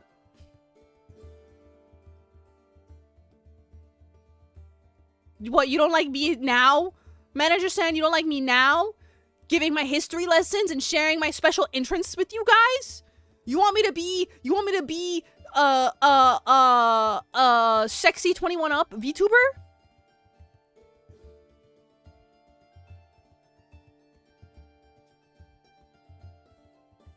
What the hell? Chibidoki Guppy. Sounds like my kind of stream, except I'm not. Oh my god, Poker, you're a child. Ooh. Yeah, I agree with Hazuki. I want to stay as I like the way I am. What the hell? I thought about being a monk, but more like a hermit in one of those cemented in a room, or that was in the middle of nowhere, alone in their cell. Real as hell. Real as hell, Soup. I'm not gonna lie. Literally, real as hell. Wait, 18 up, please. No! I told you, okay, not no, but I told you my conditions. You want 18 plus stream? Fine. I agreed to even a 21 plus stream. I gave you my conditions. You wanted one? My conditions must be met. Nothing in life is free. That's rule number 1 on the seas. Whoa, no thanks for Evil Guppy. No, see, most people don't like him. I don't like Evil Guppy. I don't like Evil Guppy. I didn't like being evil. It was not fun. I felt bad. I felt very guilty. What were the conditions? What were the conditions? I remember what it was. No, that was the conditions for me to play a League game.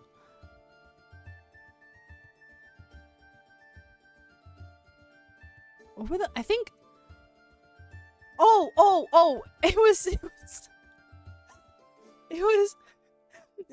was someone joked and I was like, sure, that can be the condition. It was 10 grand, like 10 grand sand dollars or whatever, like something stupid like that. And I was like, fine, that can be the condition. You want it? Fine. That's what it takes.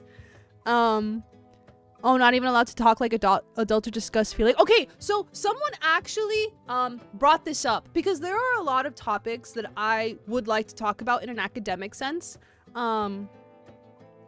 But I do fear the ratings, like if they're pushing a line to an extent, or like how in depth I can go into certain topics like sexuality or identity, or even, you know, violence, some of the historical contexts, you know, like I would treat it more like a college seminar, because again, in college seminars, everyone's an adult. So someone suggested like opening up like a Patreon or something like that, so I could have those discussions freely without having to worry about over diluting or over censoring the information, and really get into it. So like an extended version of these presentations, or maybe even another presentation, and I get really into it, and it would be kind of pre-recorded. I don't know if that's something you guys would be interested in. I thought that was pretty sick. I thought that was a pretty sick idea. Shout out to Oxy Kitten for that one. Oh, thank you guys. Yes, I use they, them. You're so correct. Thank you guys. Thank you guys. Thank you guys for remembering.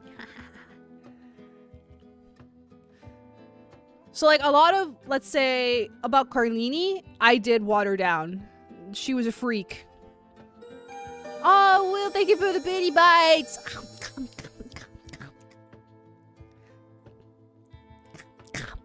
Yeah, Carlini was a freak. I had to water it down. But like if I did like an extended version, I could talk about it and not worry about being careful with my words too much. We already okay, I'm lucky. Actually, I need water. I'm so thirsty. Oh my god, the water's so cold. It scared me.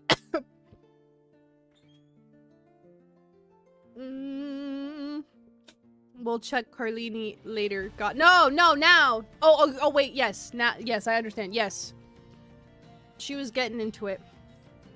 All right. There's also, she's a bit of a sensationalized character. Evil Guppy probably would have been vegan and remind us every 10 minutes. Oh my god, Seabiscuit, what the fuck? You were there. You were there. Oh my god, you were literally, guys, no. So Seabiscuit, you're on the right track. I became vegan because my partner at the time was vegan, so I was like, fine, like, I'll eat where you're eating. And that was along the timeline where like Evil Guppy was like creating itself. Deep Biscuit was so on the nose. That's crazy. No, I don't think vegans are gross. No, we're not gonna say that either. I disagree with that statement, Poker. No, but my partner at the time was pretty insufferable about it. I'm not gonna lie. And I became vegan literally just to make things easier. And that was like the start of Evil Guppy forming. Oh my god, Seabiscuit was on the nose. That's kind of crazy. That's so crazy. Guppy is one of the teachers who doesn't actually teach and just, okay, fine, I'll teach, damn. You want your homework? You want your pop quiz? Fine, all right. Our first lesbian nun, again, we can't actually say she's a lesbian because we can't apply, we can't apply modern day words to historical figures, but we can definitely say she was sapphic with 100% certainty. With 100% certainty. Why, you might say? Guppy, you're always saying, oh my god, you can never say anything is 100% certain because we're never there. You can't confirm. You can't confirm these facts. Yes, we can. We can this time because Carlini was a freak, man. All right, and we got accounts. We got accounts of who she was hitting up and what they were up to. By freak, what do you mean? She was very sexually active. And we have the receipts. The glasses and blue eyes work really well together. Thank you. I love my glasses. Guppy, why are you putting a label on people, lol? Because I can. Fun fact, I've heard there's a clan of people who long ago developed the ability to only eat plants because they have a gene normal people don't. Oh, I didn't know that. Whoa, I didn't know that. She's just like my. Wait, what do you mean?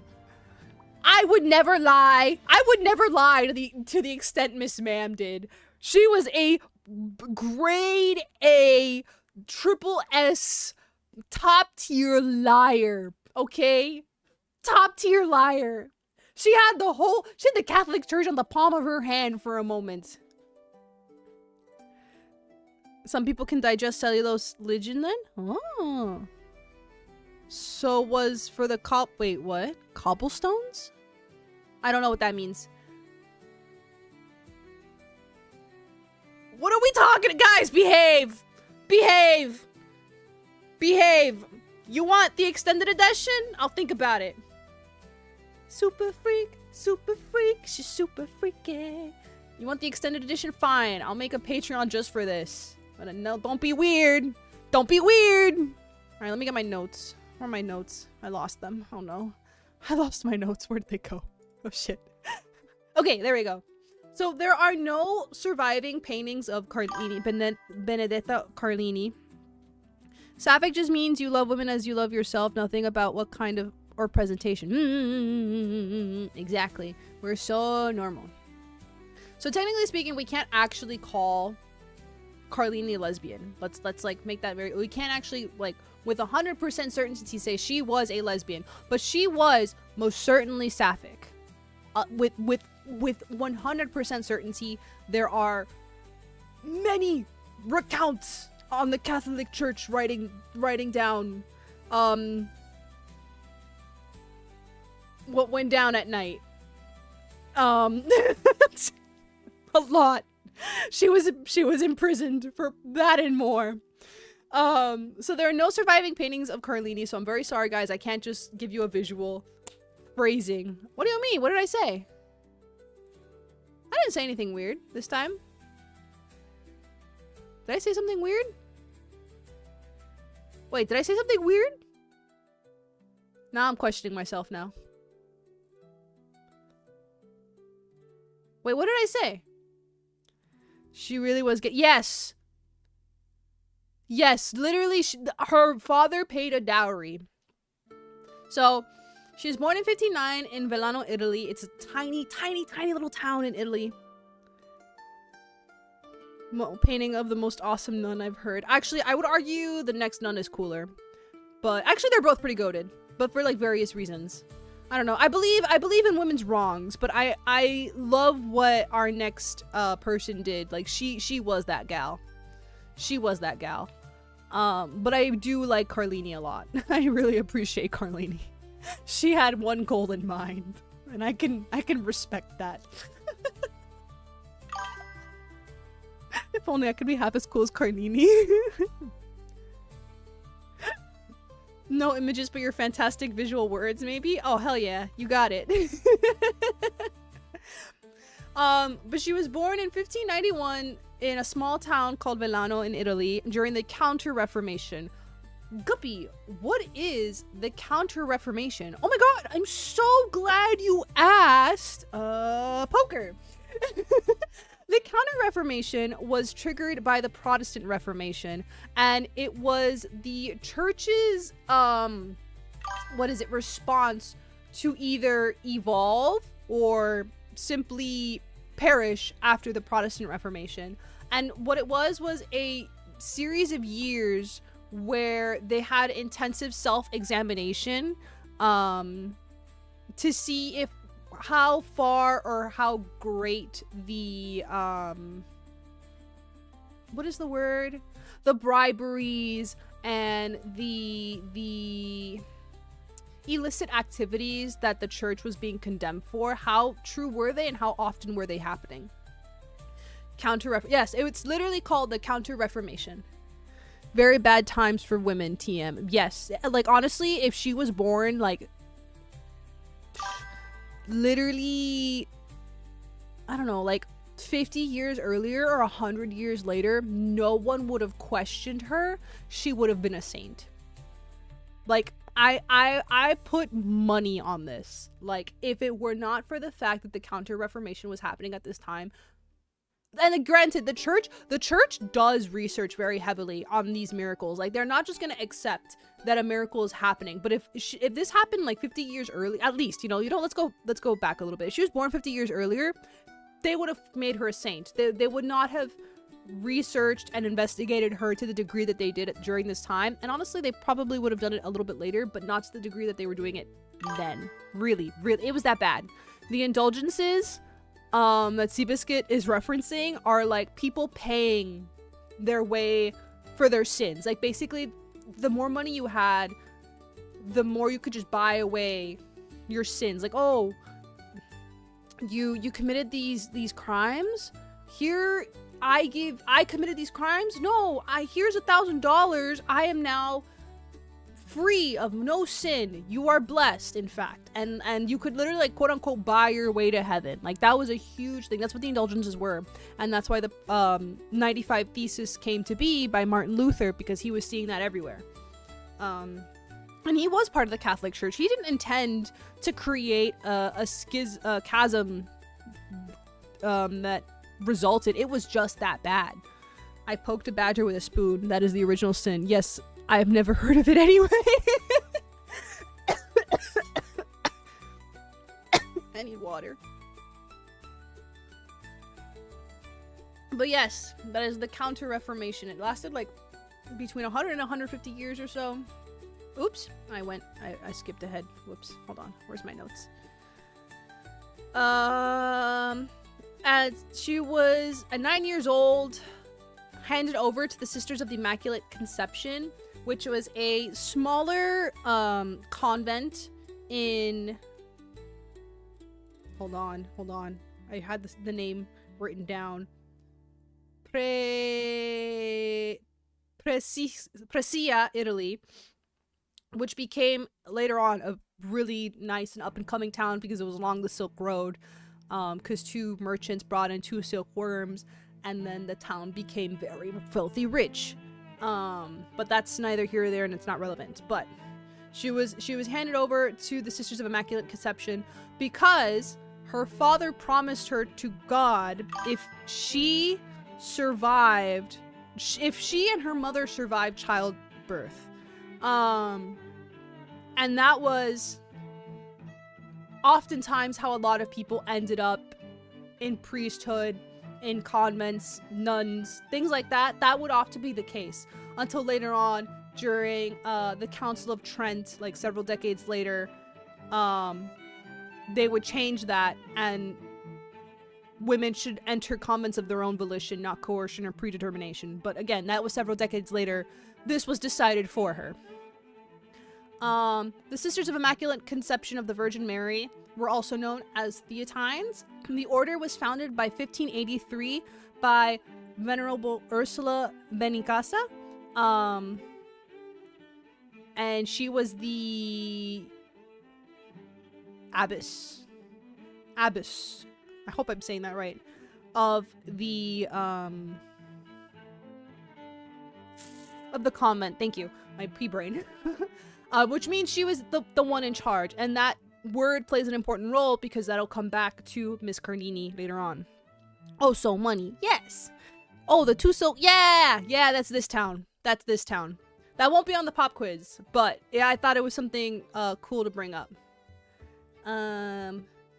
During her arrival, or one of her upon her first days there, she was praying, and this is where her miracles and visions begin.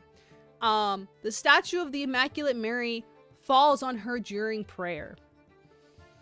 She claims it was a vision. She claims that it was God's right. It was him, blessing her. It was actually debated that this was considered a bad omen for a while before she said, no, this was a good thing. Yeah, literally that, Valentis. They debated that maybe this is a bad omen. No. She as 9 years old was able, they basically said, no, this is a child. Why would a child be... Statue was trying to catch a body? In hindsight, that looks very different. Yeah. To convince a whole church she was good. Yeah. But also, you guys have to remember, women at this time didn't have a lot of power. You can't they didn't. There were very few avenues that women can get by and get power, and this was one of them. This was one of the very few. I cannot fault her for this.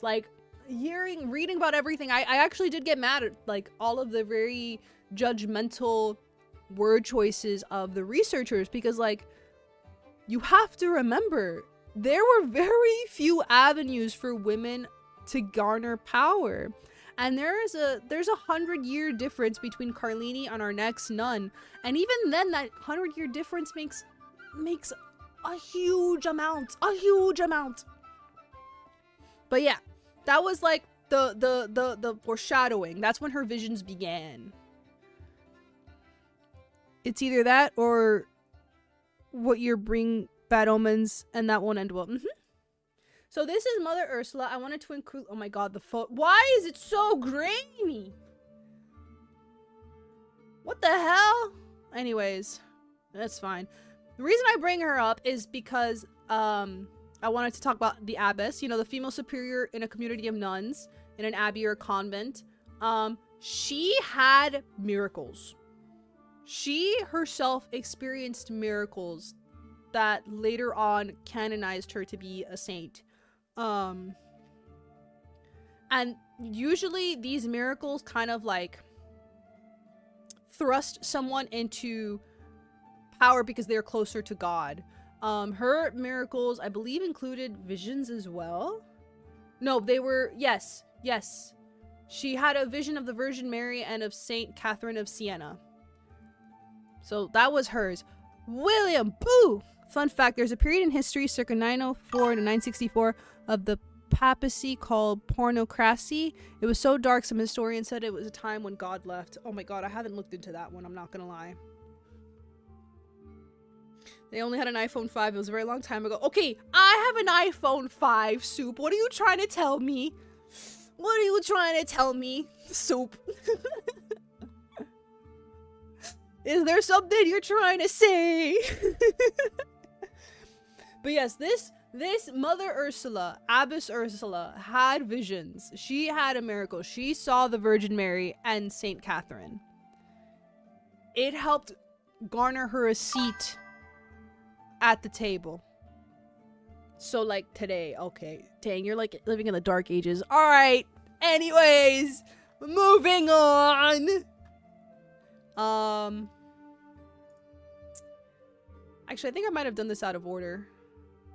Let me switch some stuff up, actually.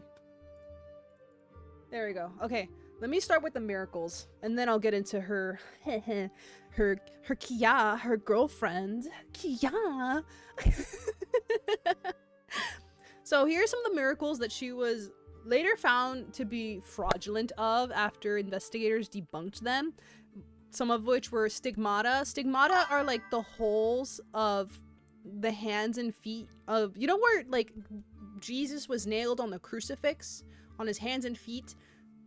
People recount having stigmata on their hands, and the stigmata are the mimicry of the holes on Jesus's hands and feet. So she claimed to have stigmata, but anytime they would research her stigmata, it was always with fresh, it was always either like a fresh wound or, well, for Jesus it was straight through. For other people it depends. But for her it was either fresh wounds or freshly dried. It was never like kind of something that lingered for long periods of time. And it was later found that these wounds were created with needles using wax and saffron to stimulate the marks. Another was the bleeding of the crucifix. Again, the small crucifix was bleeding, but it was probably her own blood. Actually, this is making me dizzy thinking about it. Ooh. When you live in Mariana's Trench, it's always dark. This is true, actually. It's very dark down here. I'm actually thinking about turning on some lanterns. It's like way too dark in here. Mystical wedding, or wait, I'm sorry. Angelic possessions and visitations. So she would claim to have angels visit her and inhabit her body. But the issue with these visitations and angelic possessions were the names that she gave these angels. I only included one, Splenditeo, which was like one of the more prevalent names. But some of the other names, hold on. I'd written them down, but I thought I did at least. But some of the others included, no, there was more than just Splenditeo. I remember reading like several of them. Hold on. I remember where the article is. Give me 2 seconds. Tomatoes. I know where my thesis paper is. I love when I write down notes. Del Tesaurio Tesaurieo Fiorito Virtudioeo and Radicello. So, CJ, happy Fin Fun Friday. Thank you for checking in. Kazuyama, thank you for checking in. How are you? But a lot of these names sound strange, right? Splenditeo, splendid. Radiceo, radiant. Virtudioeo, virtuous. I am shrimping. Oh, thank you for the hydrate, Bakasampa. These were strange names. And to a lot of the investigators, it sounded more, well, to them it sounded more like evil spirits. But I think realistically she was just naming them up. Like, she was just creating names. And these weren't names of angels that had either been recorded or names that I guess, followed the formula of what they were used to of angels. So they were strange names. They were very strange, and they called her out for it. Where's my notes? Where are my notes? Mystic weddings. That's another one. Wait, how's your guys' Friday so far? I'm so sorry. I was like locked in. I lost my whole train of thought. How are you guys? How are you guys? How are you, CJ? How are you, Kazuyama? How are you guys? Very Italian Latin names, exactly.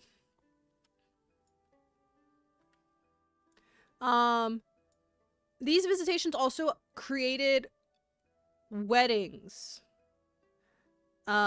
She's like an elaborate staged wedding between Christ, to Christ through as an angel named Splenditeo. And Splenditeo kind of becomes her persona or alter ego. Welcome back, Bomberport! I was watching Spider-Man earlier. Well, which Spider-Man? Which Spider-Man? Fun Nuns? New and Extraordinary. Literally. It was her, admittedly, her role-playing persona that she would embody and act as to facilitate the relations that she had with Bartolomea. Like that's the persona that she like created and embodied, and that's what she said was possessing her during these. Yes, I'm dead ass. I'm not making this up, guys. That's why I was like, maybe I should make a Patreon and have like an extended version of this, because I have to be very careful with how I'm talking about this right now. But I'm being so serious right now. Like, it's not lesbian if you're possessed by a male-facing angel.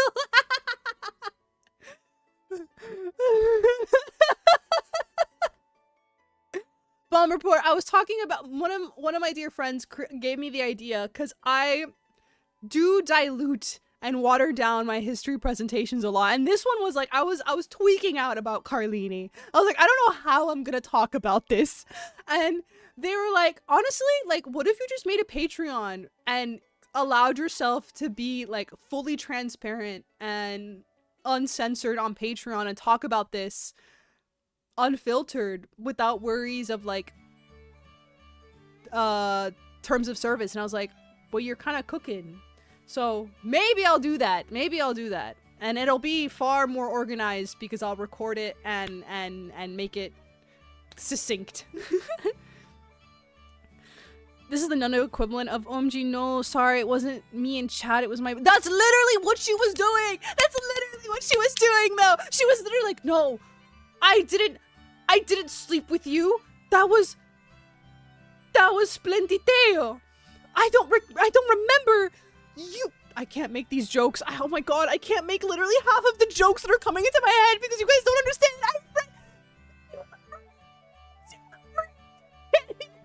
Jokes. I'm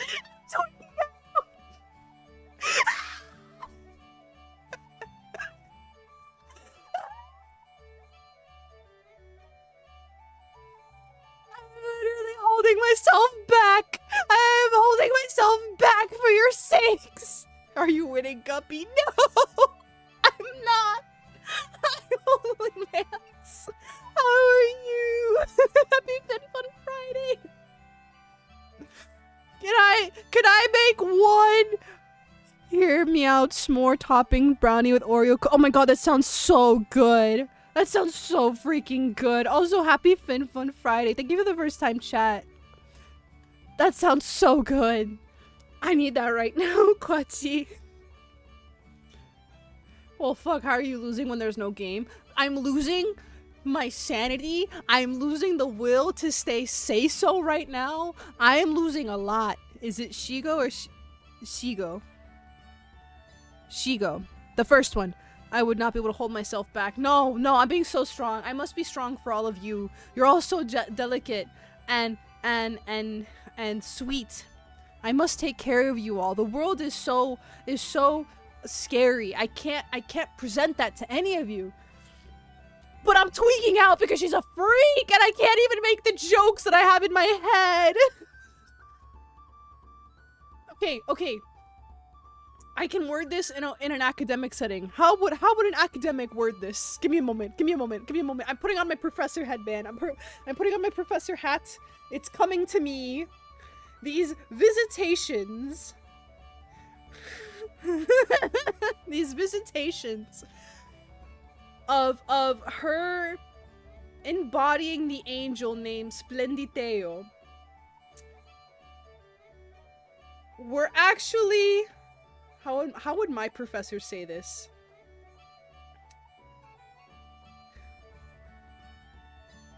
These visitations were erotic role-playing sessions between Carlini and her affair partner Crivelli.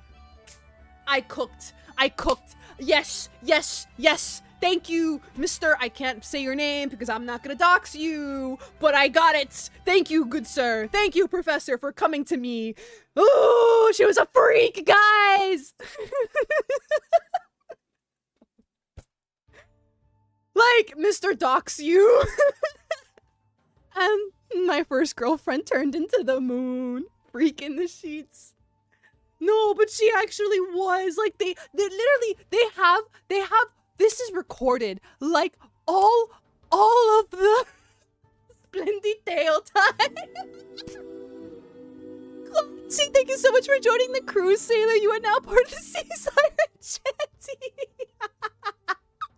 I'm so sorry you're coming in at a time like this.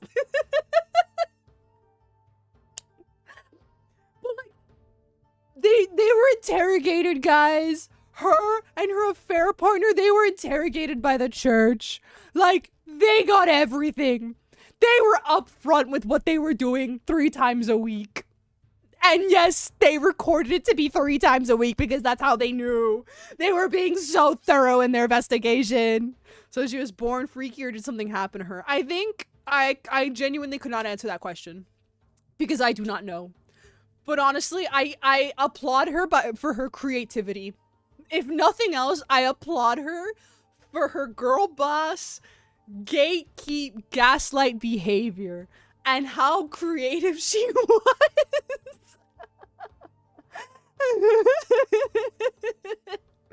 I walked into someone talking about worse. Okay, I'm trying to be so hard. I'm trying so hard to keep this professional. And the last one was the heart, where she claimed Jesus told her to rip her own heart out and then 3 days later place a new one in her chest. And her affair partner, I don't want to say her girlfriend, but her affair partner, Sister Bartolomea, was a corroborator. And corroborated in the sense like, oh, her chest does feel empty. Oh my goodness. Oh my goodness. And just, Kia, oh my god, let me put my head on your chest. I can't feel your heart. What is this? Oh no. It was crazy. It was crazy. But Bartolomea did not deal with any punishments. Because at the time, Carlini was abbess. She became abbess after Ursula died. And she was crazy young to be an abbess. Normally abbesses are like much older. Carlini became abbess in like her late 20s, early 30s. It was unheard of. It was unheard of. Was she actually buying it or just playing it along? Based off of the evidence, I think she was playing along, but she was playing along even to Carlini. Abbess. A-B-U-S-S. Look, even when statues of the Virgin Mary are throwing themselves at you, you might have been born to slay. No, she was. Like, she was born for this. It's kind of crazy. Like, she was born for this.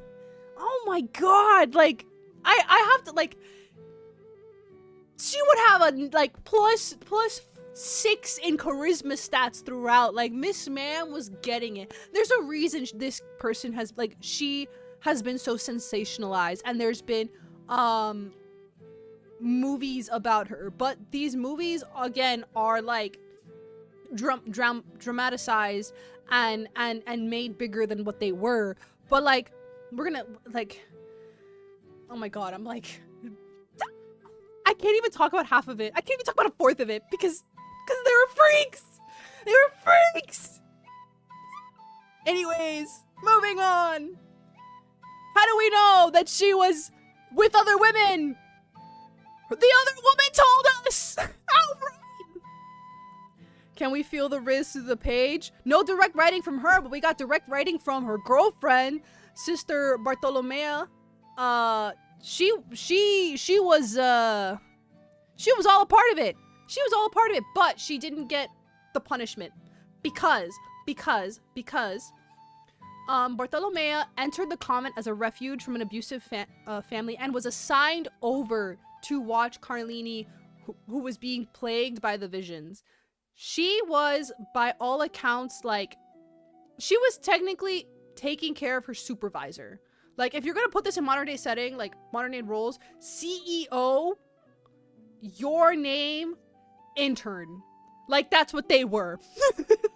Like, that's literally what they were. CEO and your name, intern. Like, that's what their roles were. And there's also like an age discrepancy, but again, like, of the times, like, that does not matter. She wouldn't really have a choice. But I do, like, this is where you have to keep, like, you cannot, put in your, what is the word? Modern day bias and, like, perspective onto this. Because while under, her vows of obedience, she was considered an unwilling recipient. This was just her and Carlini. This was just Carlini and Bartolomea in the room. No one else. And sure, because of her vows of obedience, she would be considered, you know, free of guilt or free of sin and free of crime. How do I word this in the most say-so way possible? She was doing her job exceptionally well. With much... Yeah. She was doing her job exceptionally well. And we're gonna go with that. With plenty of enthusiasm. Yes. But there was an age difference. I think there was like a 10-year age gap. Oh, thank you for checking in! Or something like that. Like, they were fairly different in age. But again, like, you can't... Question is, who started it? Do we know it was Carlini? I didn't get into who started it per se. Well, it was... How do I word this? In terms of the extent of the affair, I did not do that homework because I couldn't present that to you. But the way it began was Carlini was having these visions, and the only way to help calm her down was a baddie. Was only one baddie, but no one else knew that that was happening. It was a secret. And we're gonna leave it at that. Only Bartolomea was the one baddie that, oh my god, my iPad, was the one baddie that could help. And we're gonna leave it there. We're gonna leave it there. You have to keep this in mind with a lot of nuance. A lot of nuance for this. Please. Because a lot of this was just like... Because at the end of the day, you could take several steps back and realize Carlini took the entire punishment on herself. Like, she was the scapegoat. She was the one imprisoned. She was the one that did jail time for the rest of her life. And suffered all of the punishments on her own. To be certified as the best at miracles by multiple women. Yeah, 3 times a week. From 9 p.m. to 4 a.m. Anyways, moving on. Sor Juana Inés de la Cruz. We're gonna go to our next figure. Our next subject of the evening. She was... This is the polar opposite now. We get we get two freaks in a bed to the creator of the first feminist manifesto and someone who writes love poems. No, they're both sick as hell. They're both cool as fuck, Naroraro. Peace and love. I love both of them. They're two different types of girl bosses. Oh wait, no, please ask your questions. Please ask your questions. Please ask your questions. What questions do you have so far? What questions do you have? I will do my best to answer them.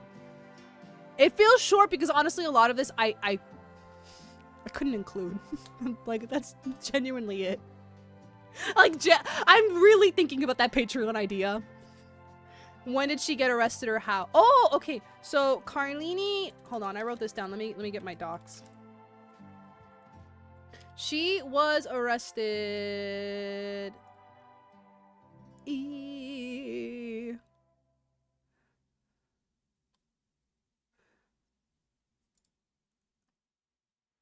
Okay, so it's not, again, it's not like by the police. It's through the Vatican or papal authorities. You got to remember that. And she was just kind of confined as a prisoner in her convent. So she just kind of stayed in a cell. It doesn't, I think it was 16. No, the investigation concluded in 1623. There's where it is. And shortly after, she was imprisoned. So she wasn't arrested in like a modern day setting or sense, but rather imprisoned in the convent, unable to leave. Did she die of old age? She just died in the cellar. Literally one of the rare times that someone commits like what is essentially blasphemy in the church, and the church just gives a life sentence. There's no death, there's no disturbing torture. She just died of old age, a life sentence in a cell. Was this very public as an example, or kept mostly secret to avoid controversy? This was this was kind of kept within. The thing is, it was already scandalous because she kind of created a bit of a cult following. So in all of these false miracles that she created, but overall, it's usually church crimes are kept within the church, and they're not talked about so publicly. How well known was this at the time? She was very well known. She had a cult. She can't keep getting away with it. But she did! She did! She was cooking! She was cooking!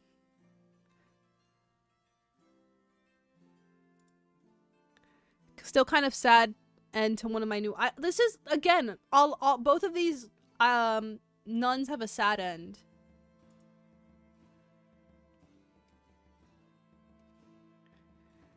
Any more questions about Benetta Carlini? Bro, I'm her new representative. I'll spread her words. No. She's already very well known. There's like, she's very sensationalized. To the point where like it's kind of frustrating because I feel like people only focus on the fact that she had an affair with another another nun, or another sister rather. And no, you're fine. No, you're fine, Naroraro. This is actually the person I was talking about when I said I was getting very frustrated by the research I kept finding, because a lot of it was condemning her rather than like taking a step back and seeing the full picture. Look at her predecessor. She was someone that came into power because she had a vision. She had a miracle happen to her, and she walked within power. Following her train of thought, she probably, as a young child, thought, okay, I have to do this exact same thing if I want to get ahead in life, because this is where I am now, and probably dug a hole so deep that it was really hard to get out of at that point. How was she as a leader. So she wasn't particularly like a great, like she wasn't a terrible leader. She was just like, she wasn't known for being very work oriented or charitable, or there was nothing particularly remarkable about her as a leader, which is why people found these visions and these constant miracles so surprising, because they associate extreme goodness as someone who's deserving of these miracles. But she didn't have that exceptional those exceptional qualities to her, but she was having so many impressive miracles happen. What did she do with that power other than get freaky? She just kind of ran the convent and kept this affair in secret. That she wasn't, again, she wasn't a terrible leader, but she wasn't remarkable by any means.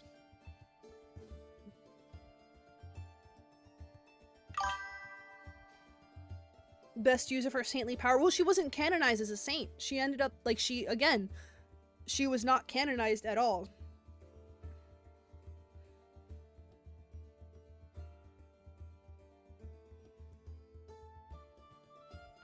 So wait, if she were more charitable, people might have not looked into her miracles as much. That was one of the arguments made, yeah.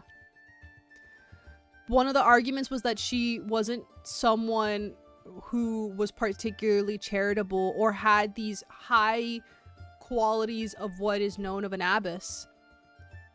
So yeah, that was one of the reasons why people started looking into it.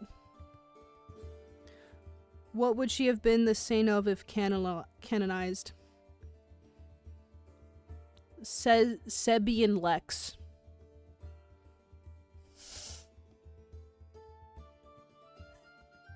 Hi, Luxury Lounger. Happy Fin Fun Friday. How are you? How are you? Guppy is head canonically as no, not even close. Not even close. Lesbian Lex, yes. That's what she would be known for. Well, but historical records are in fact the best source of perspective historical. Well, yeah, because they are primary sources, but like they were demonizing her to hell and back in those records. Holy moly. Pretty good. I'm in New Jersey for the 4th of... Oh, that's so exciting! I love New Jersey. Have fun. I hope... Stay safe. I hope you have lots of fun. Any more questions? Any more questions before we get into Juana Inés? Any more questions about Carnini? That's nice. That is nice. That's a nice luxury right there. I'm good. What happened to her family? Did they get stained by association? I didn't find any records on that account for her family. Again, most of the time when kids are given to a convent, there's no more association with the family. So I didn't find many records on that account.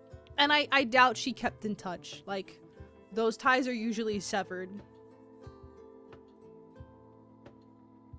I do appreciate all of the questions, Soup. This makes me happy.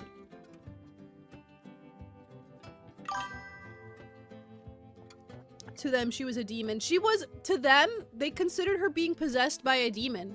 They thought that all of these miracles were actually demonic possessions at the end of the day. They were appalled by what was happening.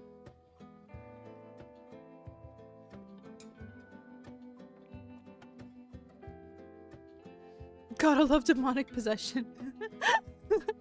I see you're good to go. I might ask one more questions if I think. Please do, please. I welcome questions. I welcome questions, and I do kind of keep the presentations quote unquote brief because I yap a lot. Like, we're already 2 hours in, and I'm still not done. And I also don't like bombarding you guys with information. I do try to keep it vaguely general, because it ends up being like a lot. So yeah. But I really do appreciate all these questions because it puts all my research to good use. You yap pretty good. Thanks. Alright, our next nun. Our next nun, and well, not our final nun actually, but our next nun is Sor Juana Inés de la Cruz. polar opposite of Carlini in many ways. Let me get my notes. Where are my notes? Where are my notes? Where are my notes? I lost them. Oh no. No, this is Carlini. There's, okay. So she was a feminist Mexican nun, and she is the feminist. She wrote the first feminist manifesto, and we're gonna get there. She was a poet, a writer, a scholar. She loved to learn, and she did a lot with that learning. And a lot of her poetry was love letters to women. She's often compared to Sappho, which I mentioned earlier on in the presentation. Sappho is a predominant sapphic historical figure who wrote love or romantic poems to women, or like her love of women. So they have been compared. De la Cruz and Sappho have been on multiple occasions brought upon the same table and compared to one another. She is a scholar through and through. She could read at a young age. At 6, well, this is different, but at 6 she started disguising herself so she could attend university. At 8 she began poetry and writing and learning Latin.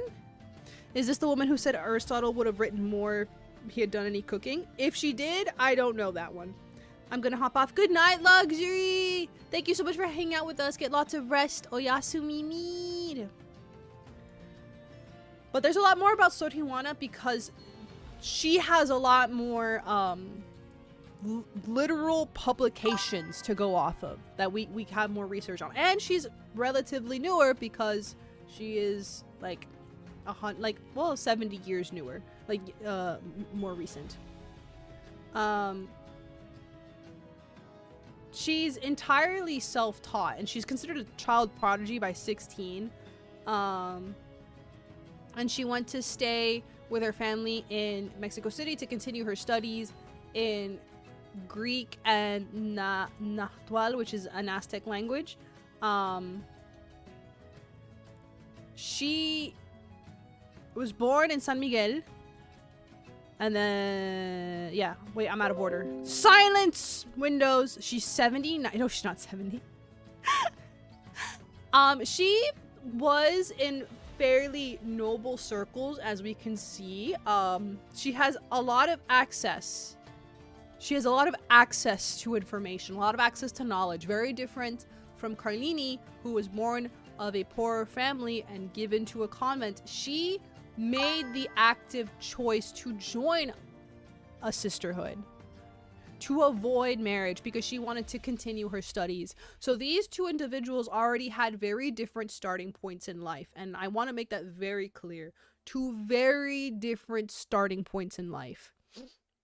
So she left courtly life. She wasn't interested in getting married. She didn't want to participate in that. She just wanted to keep learning, and she joined a sisterhood to continue her studies rather in 1667.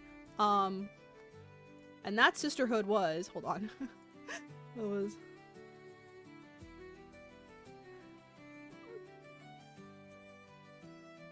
San Jeronimo in Mexico City. San Jeronimo, convent of San Jeronimo. 16. What's that round thing, yellow thing under her chin she has in the painting, or is that just her clothing? Round thing? I actually don't know what that is. Let me see if I can look it up, because this was painted... Silence! Outside world! This was painted 100 years after her existence. This was painted by an artist, I think... No, I lied. This was painted 55 years after her death. So I don't know what that round thing could be. Let me see if I can find it.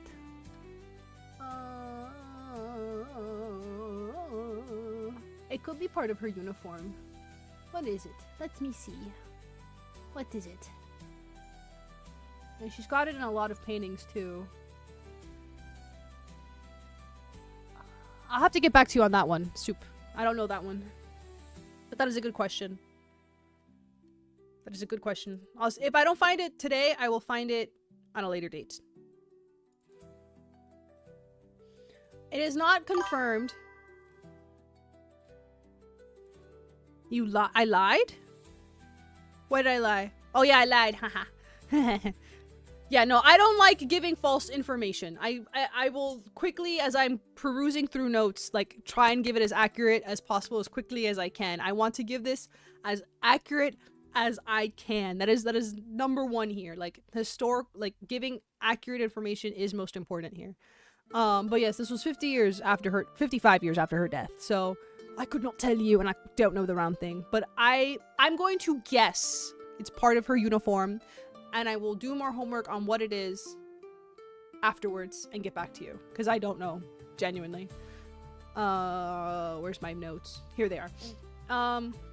It is not confirmed whether she is queer or not. A lot of historians love to do they were just close friends, but again, also a lot of historians have compared her to Sappho, who has written very deep hello, what is this? Sorry.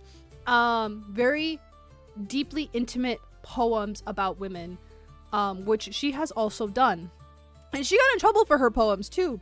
She got a lot of in trouble for her poems. She got basically banned for writing, for music, any type of artistry she was not allowed to do.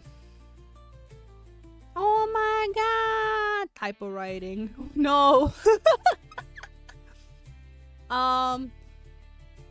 You Foolish Men is one of her most popular pieces. It's pro feminist satire. It's basically about the double standards of men who blame women. First Dream is her longest piece. It's 975 lines. It's about the soul's journey to the outer limits of intellectual and universal knowledge. It's like a dream, basically. It's like literally a dream about the journey of knowledge. Flew Too Close to the Sun. Maybe it's a big religious medallion showing off the art on it. Oh, maybe. Her Portrait is a sonnet to the illusion of art, calling a painted portrait of wait, hold on. This is a quote. I have to read this carefully. Calling a painted portrait a fragile flower tossed against the wind. And then Caprice is a sonnet, and it's about the paradox of desiring those who ignore you and ignoring those who love you, which I think is brilliant, because I don't think that's talked about very often. Like, why do we crave those that want us, that don't want us, and ignore those that do want us? I love that. I love that she talked about that. And she's got many pieces. This is just one, like a couple of them. She did a lot of work, and she was very well read. She amassed I think it was 4,000 books in her library. She was very well read, guys. And this is one of primary source of one of her publications in 1698, dedicated to Maria Luisa Manrique de Lara, Countess of Paredes. So there is proof of her publications. Wait, oh sorry, you can't see that. There is proof of her publications right here. They exist. Let me see. So she written a lot. Have they been collected anywhere, her poems, I mean? What do you mean? Like a library? They have been confiscated. Unless you mean her publications themselves. I'm sure they're in several libraries, but a lot of her poems were, a lot of her non-published poems were confiscated by the church. And eventually she wrote a private letter. No.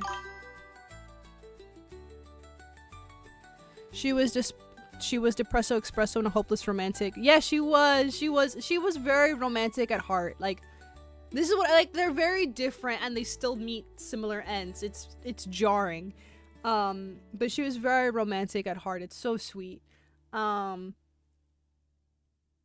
she got into a lot of trouble. She would beef with a lot of these misogynistic sermons, and she would fight. Like, again, she wrote the first feminist manifesto, and she got into trouble for what she wrote because she was not afraid to speak her mind. Um oh, actually, let me backtrack a little bit to give you like a little bit of her writing, her romantic writing. That your woman far away is no hindrance to my love, for the soul, as you know well, distance and sex don't count. That's a little snippet from one of her poems. So, to give you an idea of who she is and how she wrote, there's something. And she was vengeful. Oh my god, she was vengeful too. In 1690, she sent a private letter to the Bishop of Puebla because she was criticizing a sermon from a priest that began to circulate, and the bishop had solicited the letter and then distributed to his peers under... Wait, sorry, I'm looking at my notes. He confiscated the letter, distributed it, and started basically giving her a ton of flack. And admonished her for her lack of religious content in her poems. So, what she did was she continued to respond to external pressures, and took on the name hold on, Sod Filotea, as like a pen name to respond to the bishop. She had been forced to refrain from writing and studying, and hello fireworks, and forswore books and musical instruments as well, due to all of the external pressures that she was dealing with. Like she fell from grace hard because of her writings. And she ended up dying at the age of 44 due to a plague, but she was basically imprisoned in the convent, unable to partake in what she enjoyed because of the intense criticisms that she dealt with. And she ended up writing the last of her writings, the Book of Professions. She started swearing, like her signature ended up turning into Yo la peor del mundo, which translates to me, the worst in the world. Kind of accepting... The music stopped and it's freaking me out. Hold on, guys. Kind of accepting what has happened, but also... There you go. A bitter end to it. Hello again!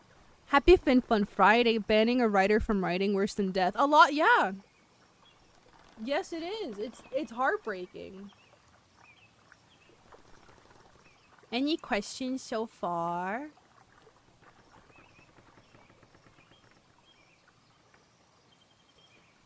Any questions, meow?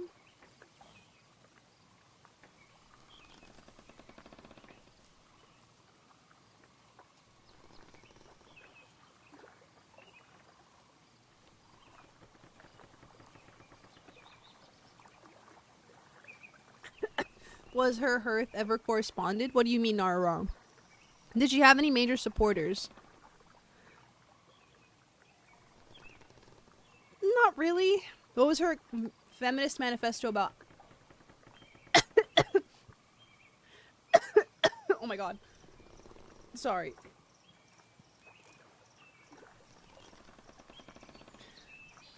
We can actually get the PDF right here if you would like to read it for yourself. It's basically a response to Sod Filotea.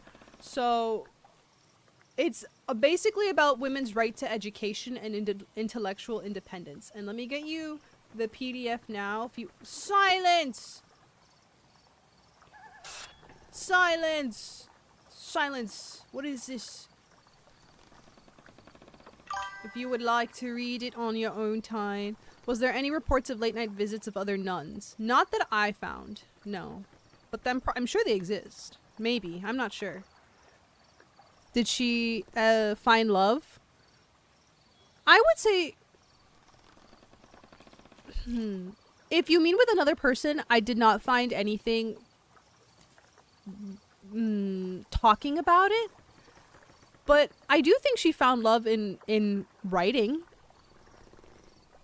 I do think she found love in educating women. I think she was pretty content with that. Why are we learning about lesbian nuns? Because I like learning about new things, and then I subjugate you guys to what I learn.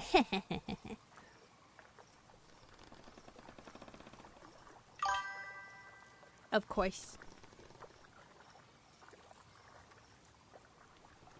Also, I need to clarify something. The bishop took her notes and gave himself the name Filoteo, and then her manifesto is the response to that. Because she's like, oh, you want to take my writing? Oh, say less. When do we get to study organic chemistry? I went through so many pickup lines in my head. Whoa. I literally felt myself flip through them like a book, and I had to stop myself. Oh my god. That was crazy. Jesus. Oh my god, I've never had to fight impulse like that so bad. Oh my god. This is a history channel, exactly. Oh my god. I haven't had to fight an impulse like that. How come her family allowed her to become a nun? Did they? I mean, based off her personality, do you think she cares whether they allowed her to or not? At the end, this was after the Council of Trent, so women joining sisterhood was of their own volition.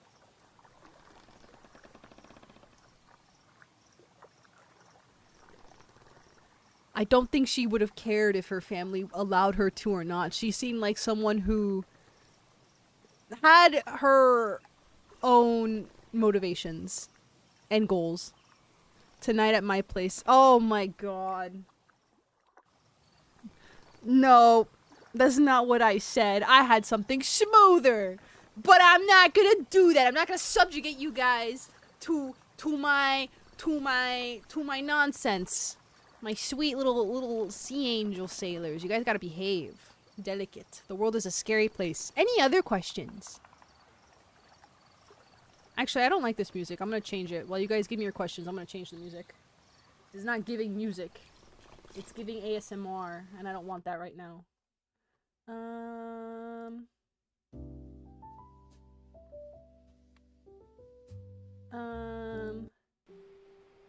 Sure, I'll take this.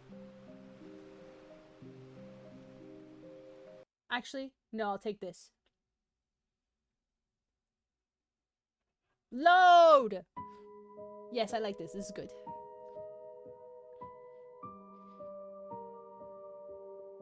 Actually, this is a little too spooky. It's kind of stressing me out. I'm gonna go back to the previous one. How can we protect ourselves from evil guppies of the world if you won't teach us, Cap? There aren't many evil guppies in the world. There's only one. So, any more fire lines from De La Cruz? No, because this is where I leave you guys to be like, whoa, this was pretty sick. I want to do more homework. I want to look into De La Cruz some more. So that's why I give you a little treat. And then you guys are like, whoa, I want to research now. This was my secret plan all along. Do we know any other figures that were influenced by her writing? I did not come across that in my research, nor was that my primary objective. So I did not look into it. But I wouldn't be surprised if there were people that were inspired or influenced by her writing. She was very, like, she is considered one of the 10 muses. in poetry. So I would not be surprised if many were influenced. But I did not look into who was influenced by her for this presentation. But maybe if on another day I can. Any other questions?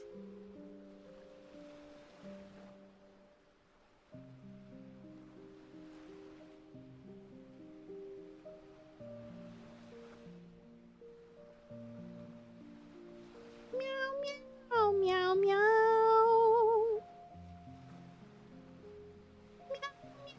Meow, meow, meow. That was fun. We're not done. Who said we were done? Who said we were done? I'm not done. You're not done. What the heck? We still got one more. We got some modern day lesbians. Two right here. Sister Mary Kay Honey, oh my god. Honey Addie and Sister Jean Christensen.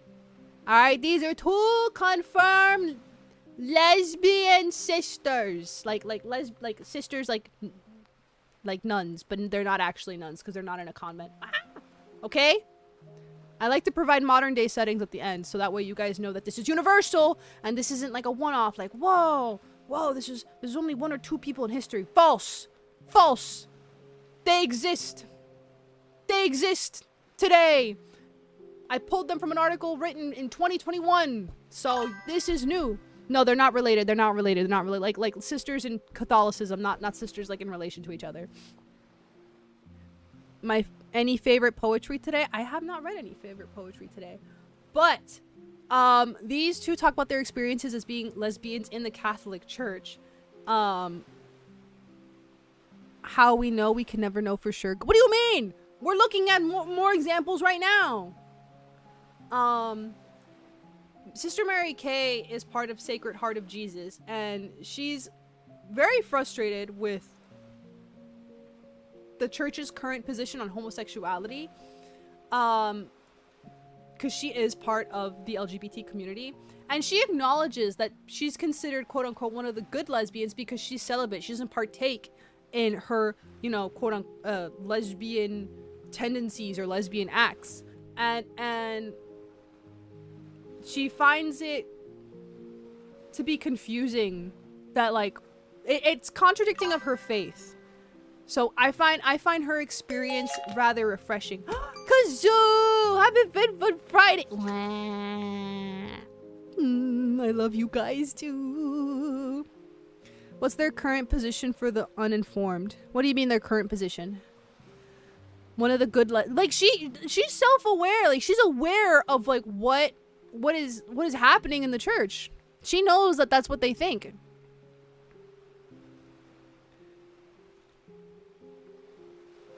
But what do you mean what's the current position on the uninformed? Elaborate. Like the church's position? Kazoo man, please, I'm gonna cry. I'm trying to lock in and be a teacher. I heard the new pope is backtracking on the LGBT. Yes. The church's position? Wait, is he? Hold on. Because the current day...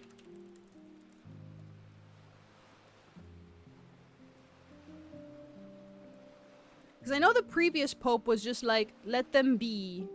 It is what it is. But I don't know too much about the current pope.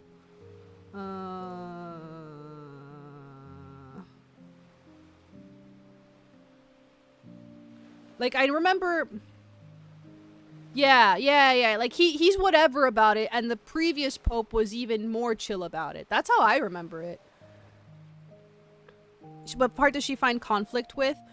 The part that she's not allowed to engage in being a lesbian. That, like, she's put on this earth, like, the way she views it is that God made her a lesbian and put her on this earth. Why is she not allowed to engage through life as a lesbian? Why does the church condemn that so much? I'm drunk. I can't be. No, are you being safe? Are you safe? Are you with people right now, Kazoo? Are you being safe right now? I swear I would hate these guys half as much if they were not so bipolar.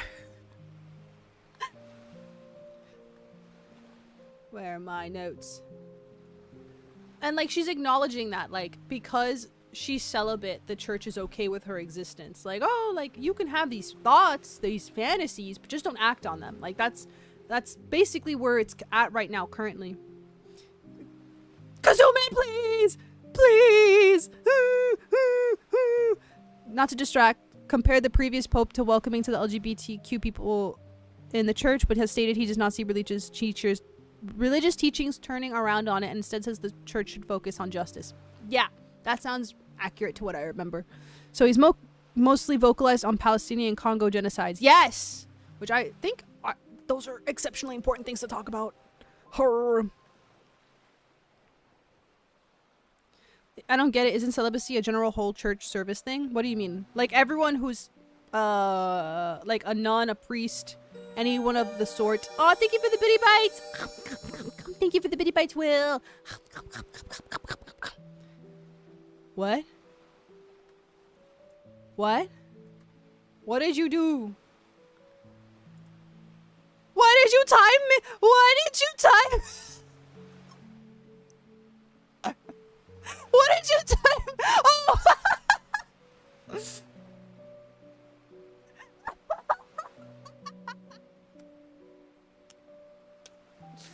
I'm married to the ocean. I'm married to the sea and to Savika from Arcane. Yeah, basically it's exactly where it was. Nothing happened. Don't worry about it. Oh, okay.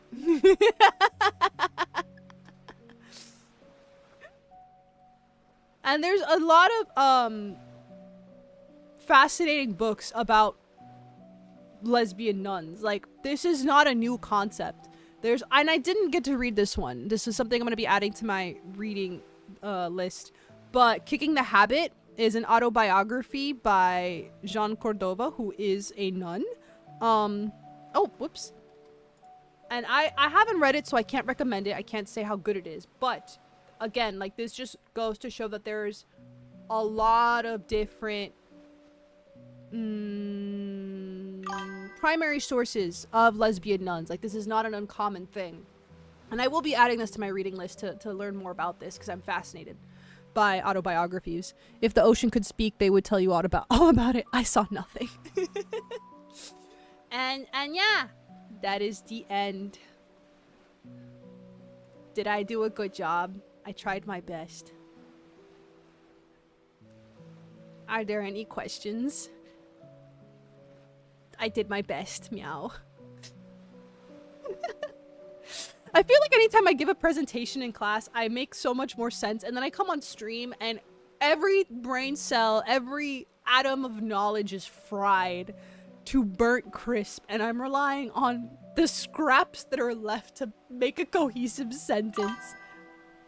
I guess my question is she against celibacy of the church as a whole, or only her personal experience as a lesbian? She's not necessarily against celibacy. What she's against is that she is frustrated that she is considered a quote-unquote good lesbian because she's celibate.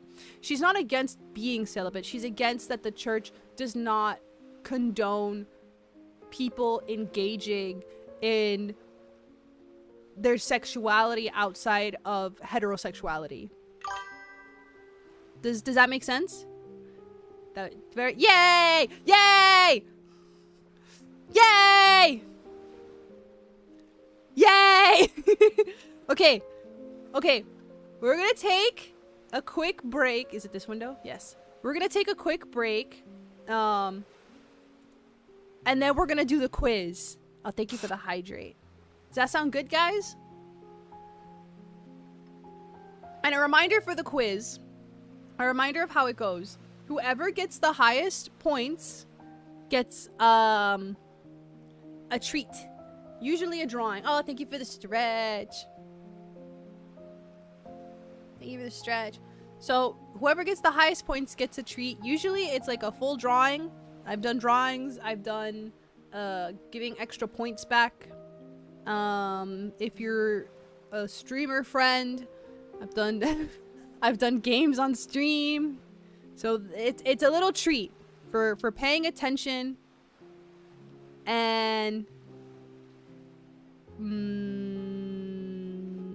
Doing really well on the quiz. Oh, the discrimination of it. Yeah, the double standard of it. Still don't get the celibacy on the church, though. It's mostly to rid yourself of distraction and to focus on meditation and clear mind. But sound good? Okay. Yeah? Yeah? The quiz is real. I wasn't kidding about that, guys. The quiz is real. Okay, I'm gonna take a quick break. We're all gonna take a quick break. We're gonna get water, we're gonna get snacks, and then we're gonna take the quiz, okay? Okay? Frick, I was only here for one. You'll be fine. You'll be so fine. They're not hard. They're only, I make them pretty easy. And this time there's only 11 questions. I made this time the quiz much shorter. Last time I did way too many and I felt bad. So, I think we'll take a break now. Quick break, and then quiz time, yeah? It'll be a Kahoot quiz. Well, happy Fit Food Friday. Thank you for checking in. Okay? It's about leaving earthly things. Exactly. Exactly that. Leaving behind earthly things. Rid yourself of distractions. Okay. Break time. I'll be right back. Don't go anywhere. I'll be really sad. The quiz is real. The quiz is real. Yes, I'm not kidding. The quiz is real. I wasn't kidding about that. Whoever gets the highest score gets a treat. It'll be a drawing. It'll be what within reason, whatever you want it to be. You're gonna go drink, have fun drinking, be safe. Okay? So be right back. Okay? Okay? Promise? Okay.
We're back. We're so back. Oh my god, all my tabs. All of my notes. And last minute research. Meow! Woof! Meow! Are you guys ready? Did you guys get your water? Did you get snacks? Did you get a little treat?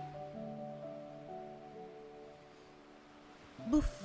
Bow. Bow bow. Go go. I got some food.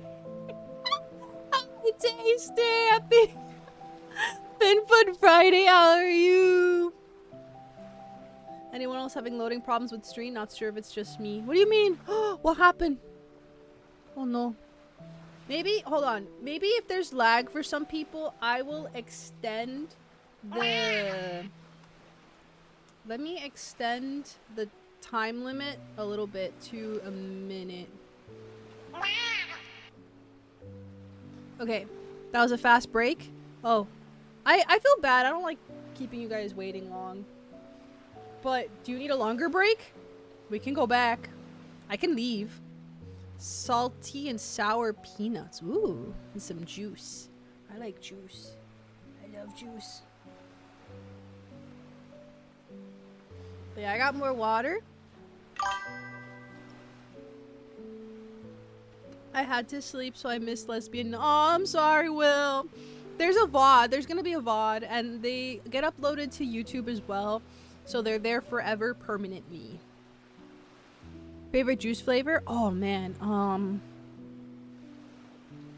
I think mango. I'm not gonna lie. I genuinely think it's mango. I love mango. I've been having latency problems with this. No! No! Why? Why? Why? No! It's me. Me. I'm the problem. God damn it.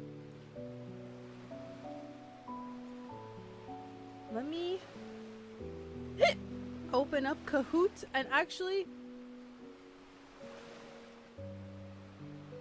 No, I'm not leaving. I'm not leaving. I'm just, hold on. You got water? Good. Hold on, let me do this. Okay. So, you guys are gonna join, right? You're gonna join the quiz?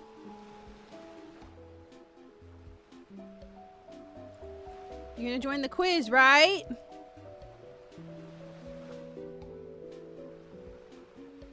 Right? 'Cause it's ready. It's up and running.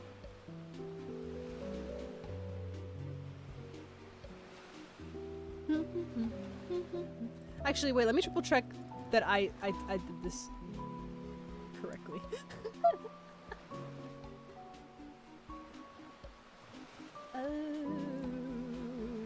Hold on.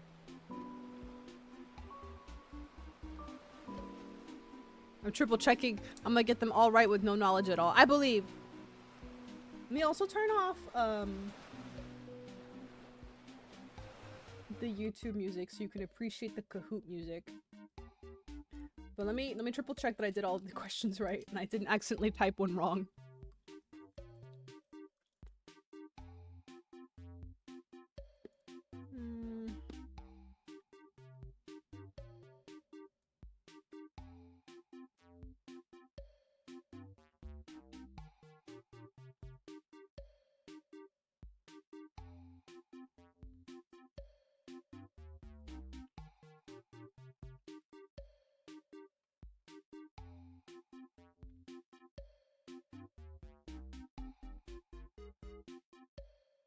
Okay.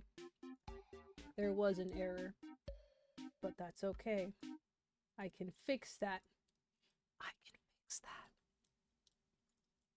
Okay, we're back. We're so back.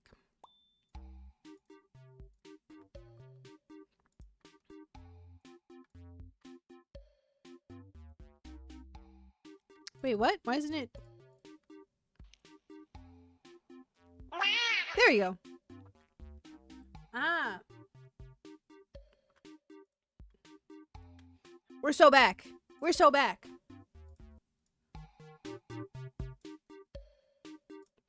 Ready? You should have a minute for the questions. I bumped it up from the usual 25 that Kahoot gives to a whole minute. So ideally... Sorry, that's way too loud. Ideally, everyone has enough time. I usually win these, so I'll throw a few questions to give someone else. Wow. What a humble guy you are.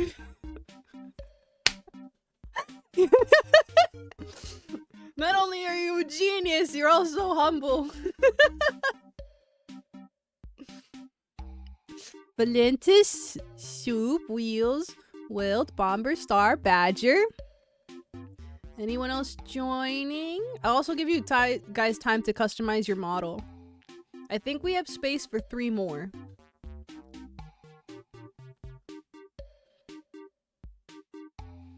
Carney.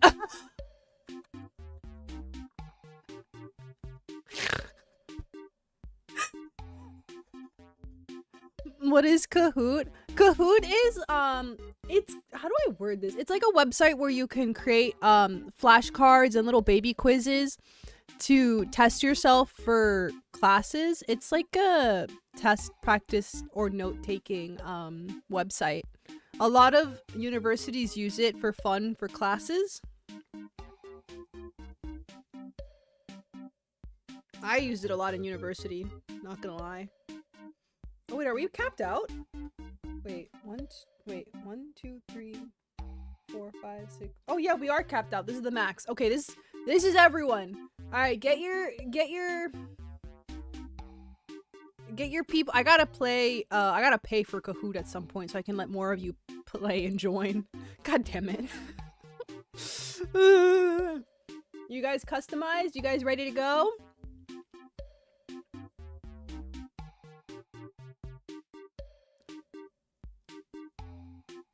I'm gonna start. 3, 2, 1.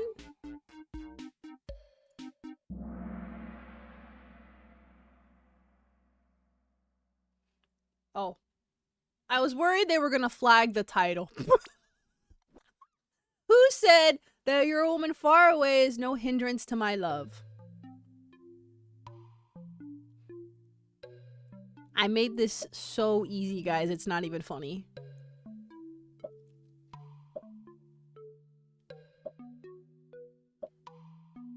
And I read this quote to you.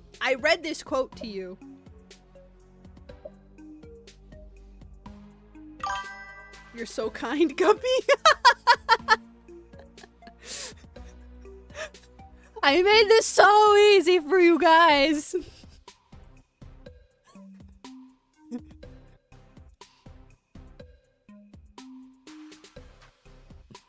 Oh, but you gotta guess. That's true. You gotta guess. I believe in you. I believe in you. Where's Quizlink? It's a pin. But it's we already hit the 10 cap capacity. I gotta pay for Kahoot. So I can let more of you join. Yeah! De la Cruz said it. Guppy, this isn't even in Latin. What do you want? You want me to say it to you in Latin? Fine. Next time I will. Next time I will. Next. Wow! Wow! Oof, delay. What do you mean? You were letting them win? Because you always win these. Isn't that what you were doing? You guys did good. That was really good. Who did Carlini have an affair with? Sister Bartolomea, Sister Benicasa, Sister Juana. Literal ping gap.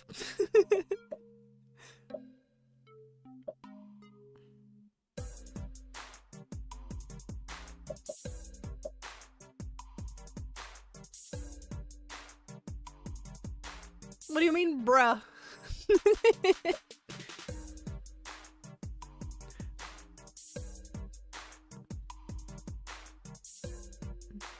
Dancing queen, young and sweet, only 53. Yeah, Sister Bartolomea.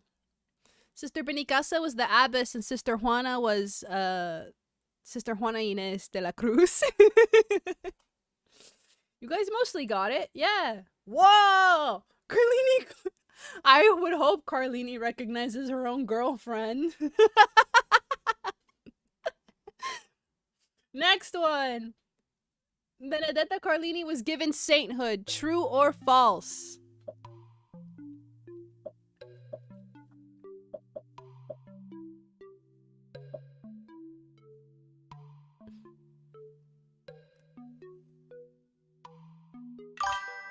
I'm bad with names. My bad. Names are hard. That is true. And these are Italian names? Totally by me.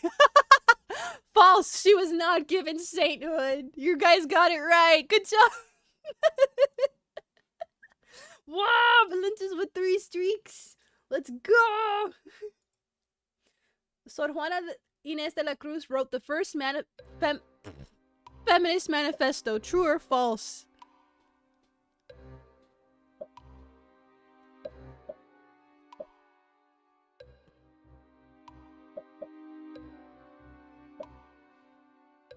The music is so tense right now. Ooh.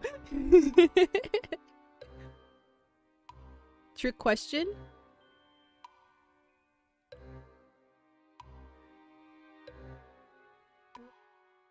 No, not a trick question. It's true. She did write it. Not a trick question. She did write it. Like this is considered the first feminist manifesto. Carlini, have some self-love. Maybe you were given sainthood. Yeah, good job. Hell yeah. You can be queer and join a nunnery. True or false?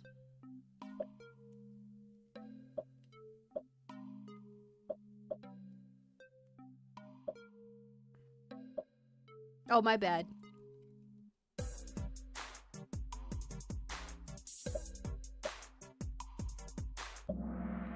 Yes, you can be queer and you can join a nunnery. This is correct. We literally met lesbian nuns today.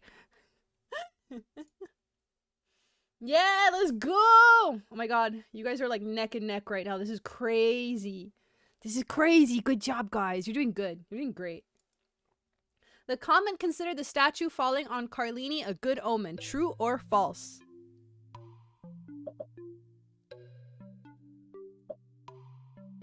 Just be celibate about it.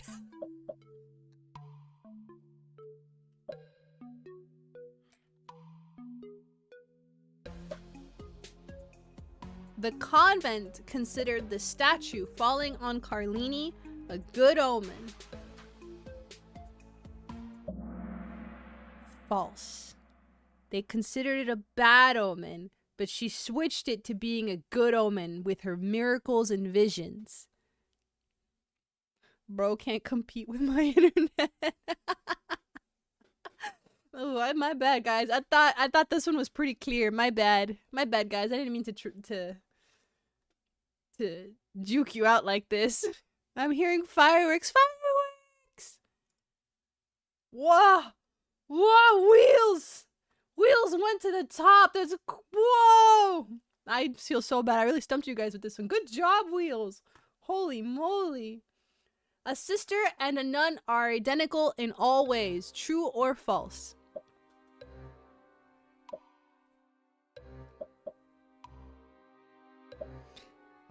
It's kind of both. She would get punished if they weren't Not necessarily. She wouldn't get punished if the statue fell on her. They would just be like, this is strange. This is a bad omen. What could this mean? False. They are not identical in all ways. You guys got it. They did eventually see it her way, but that was not their initial or their overall thought. That was more like they were convinced by her. Wah! Wah! This is so close. This is literally neck and neck. This is crazy. There is no historical proof of stigma against lesbians. True or false?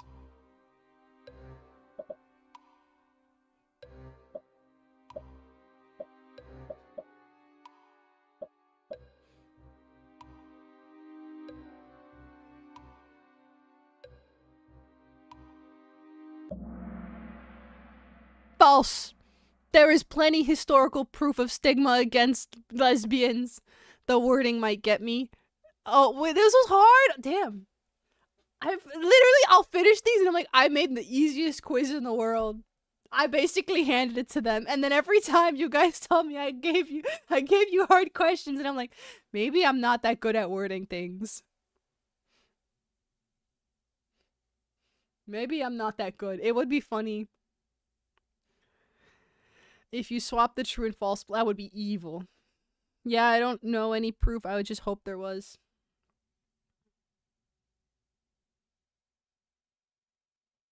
Wait. Yes, there is. I confused myself for a moment. Oh my god, no, there is historical proof of stigma against lesbians. Oh my god. I genuinely tweaked myself out for a moment. I was like, did I write this wrong? I see what you guys mean now.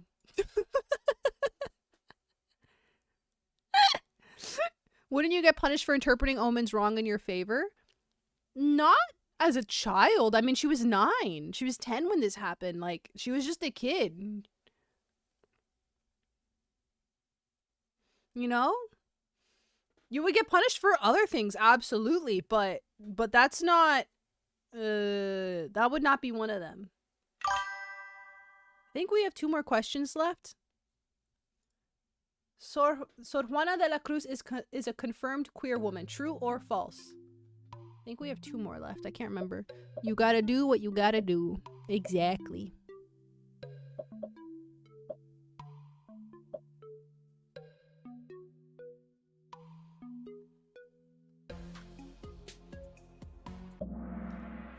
False. She's not confirmed. She's not. A lot of people speculate. Sapphic is... So Sapphic is queer. Sapphic is queer. But she is not confirmed. This is more like there is no this is one of those debates, like, because there are a lot of love poems, people speculate, oh, she is queer, while others are like, no, this more so denotes deep friendship. But there's no definitive, concrete, yes, 100% this is a queer woman. Which is the difference between Carlini, which was, oh, this is absolutely a queer woman. And I do find it frustrating that a lot of the times it has to be a sexual act to confirm whether or not someone is queer. But because she is a nun, it's not like she can partake in romantic relations either, whether sexual or non-sexual. So it's one of those things where you make an educated guess based off of the material you are given. But you, again, because none of us, except for me, because I can time travel, but I'm not going to tell you guys the answer. None of us can make a 100% definitive conclusion. And that's like the big thing with history. It drives me nuts. It drives me crazy. You can infer, but you cannot be certain. Wow. Good. Oh my god, this is like neck and neck. I'm so sorry to do you guys like this with that question. Sor Juana joined the convent to escape marriage. True or false?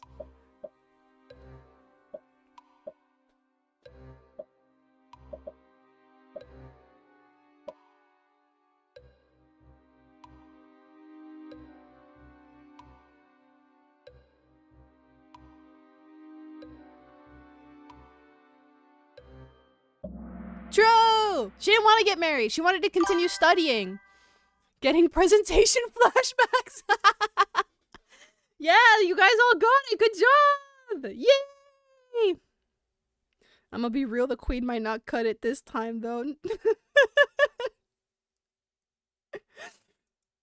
Wow. Wow. You guys are so close. That's crazy. You guys are doing a really good job. You guys are doing a really, really, really good job. Wow. I think Badger might win. Carlini started my typos know no bounds. Having visions at what age? This one I did make purposely mean. 12, 11, 8, or 9. I did make this one a mean question. I intended it. I intended to throw this to be mean. When did she start having visions, guys? I just said it like a couple minutes ago, too.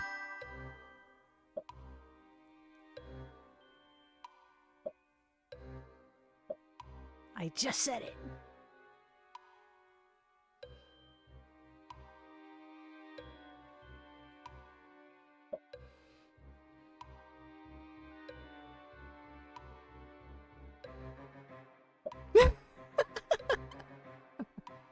The music feels so accurate right now. I could hear. It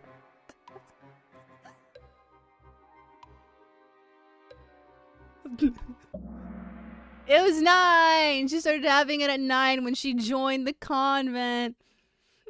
You got it. Most of you got it.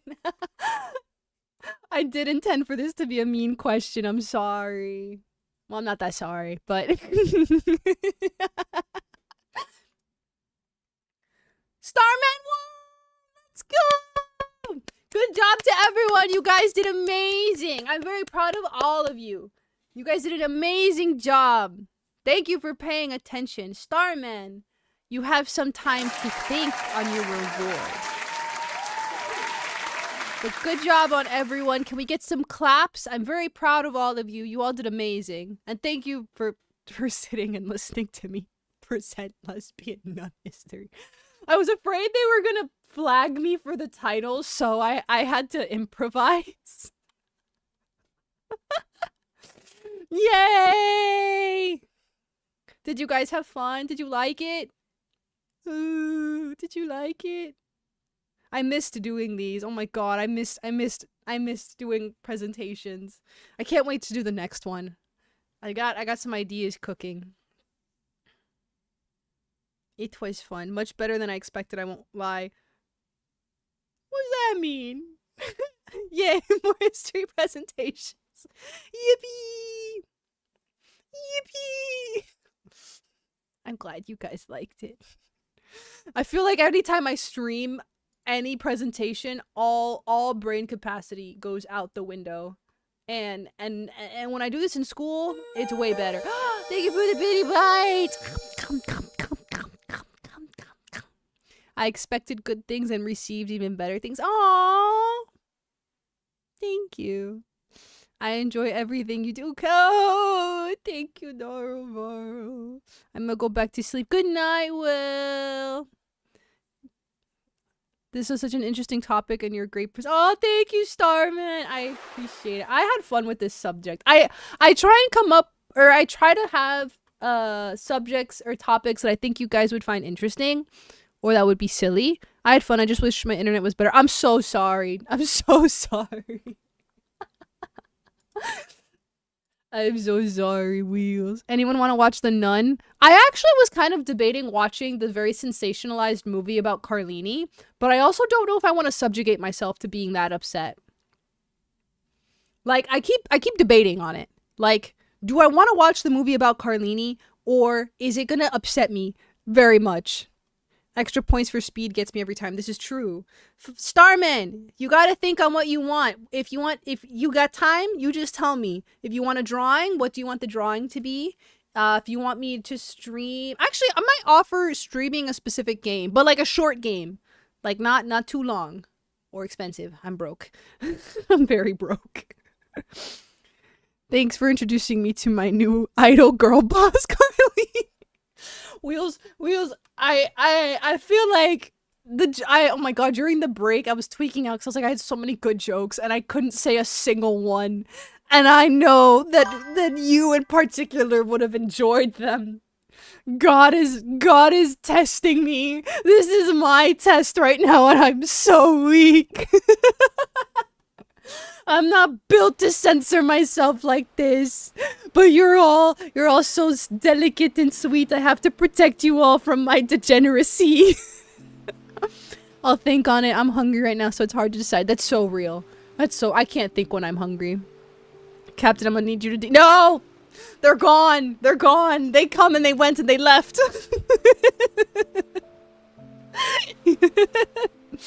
I'm so happy.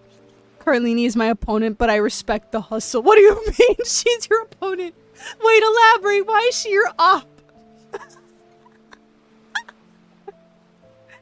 elaborate, please.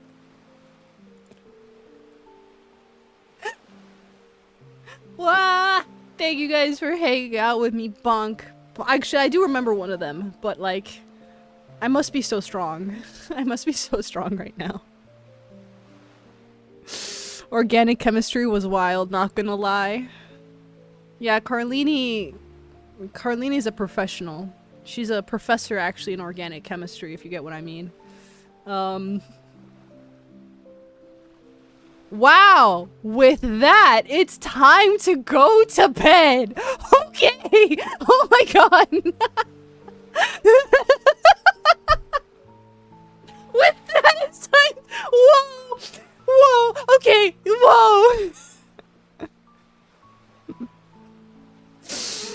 Don't know, in biology she taught all about the birds and bees. Yeah, she sure did. Don't forget to check- oh, let me check Discord. Where did you send it in Discord? Where did you send it? In where?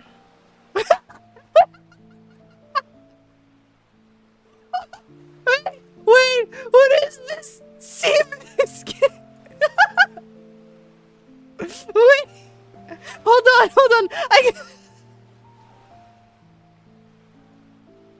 Hold on. And that concludes today's Lesbian Nun History.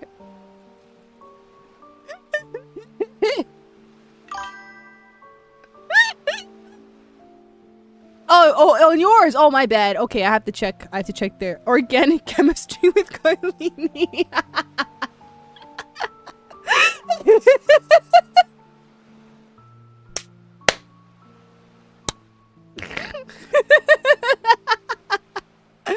Thank you for this sea biscuit.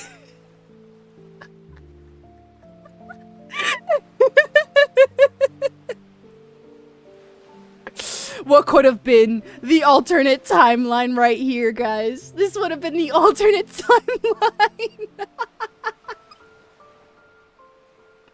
I'm losing my mind. This is so funny. All convent recommend. It's 10 out of 10. Okay. Oh my god. Oh my god. Go sleep. Do I sound sleep deprived? Maybe a little. Alright, wait, but we can't go anywhere yet. We can't leave just yet, guys. We gotta raid. A little? Oh no. Oh no. Guys, speaking of being a little sleep deprived, cause I stayed up late last stream. At least late for me because of the schedule I've been on. The cute VTuber, the beautiful VTuber I was so distracted by followed me back. I'm very normal, guys. I can't fumble this. I can't fumble this at all. I'm very normal. Happy Pride to me, guys. Sea Siren Shanty. Sailing in a crew. Full of smiles for you. I can't fumble this. Happy Pride. That's what I said, Soup. And I'll say it again. You're not gonna fumble it. Damn, the captain keeps like, yeah, I'm glad you guys had fun. Is there anyone you guys would like me to raid into? Before we call off for the night? If anyone can fumble this, you can. I believe in you! Fuck! No, I'm cooked. I'm so cooked. Is there anyone you guys would like me to raid into? Let's see. Who's on tonight? I'm blue. Da-boo dee da boo da. And da-boo dee da boo da. Da-boo dee da boo da.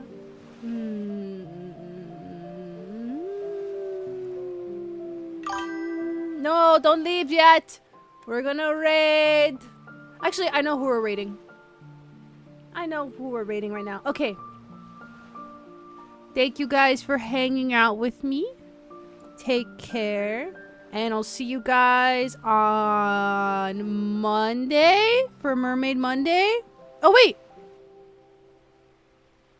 Oh, okay. Wait.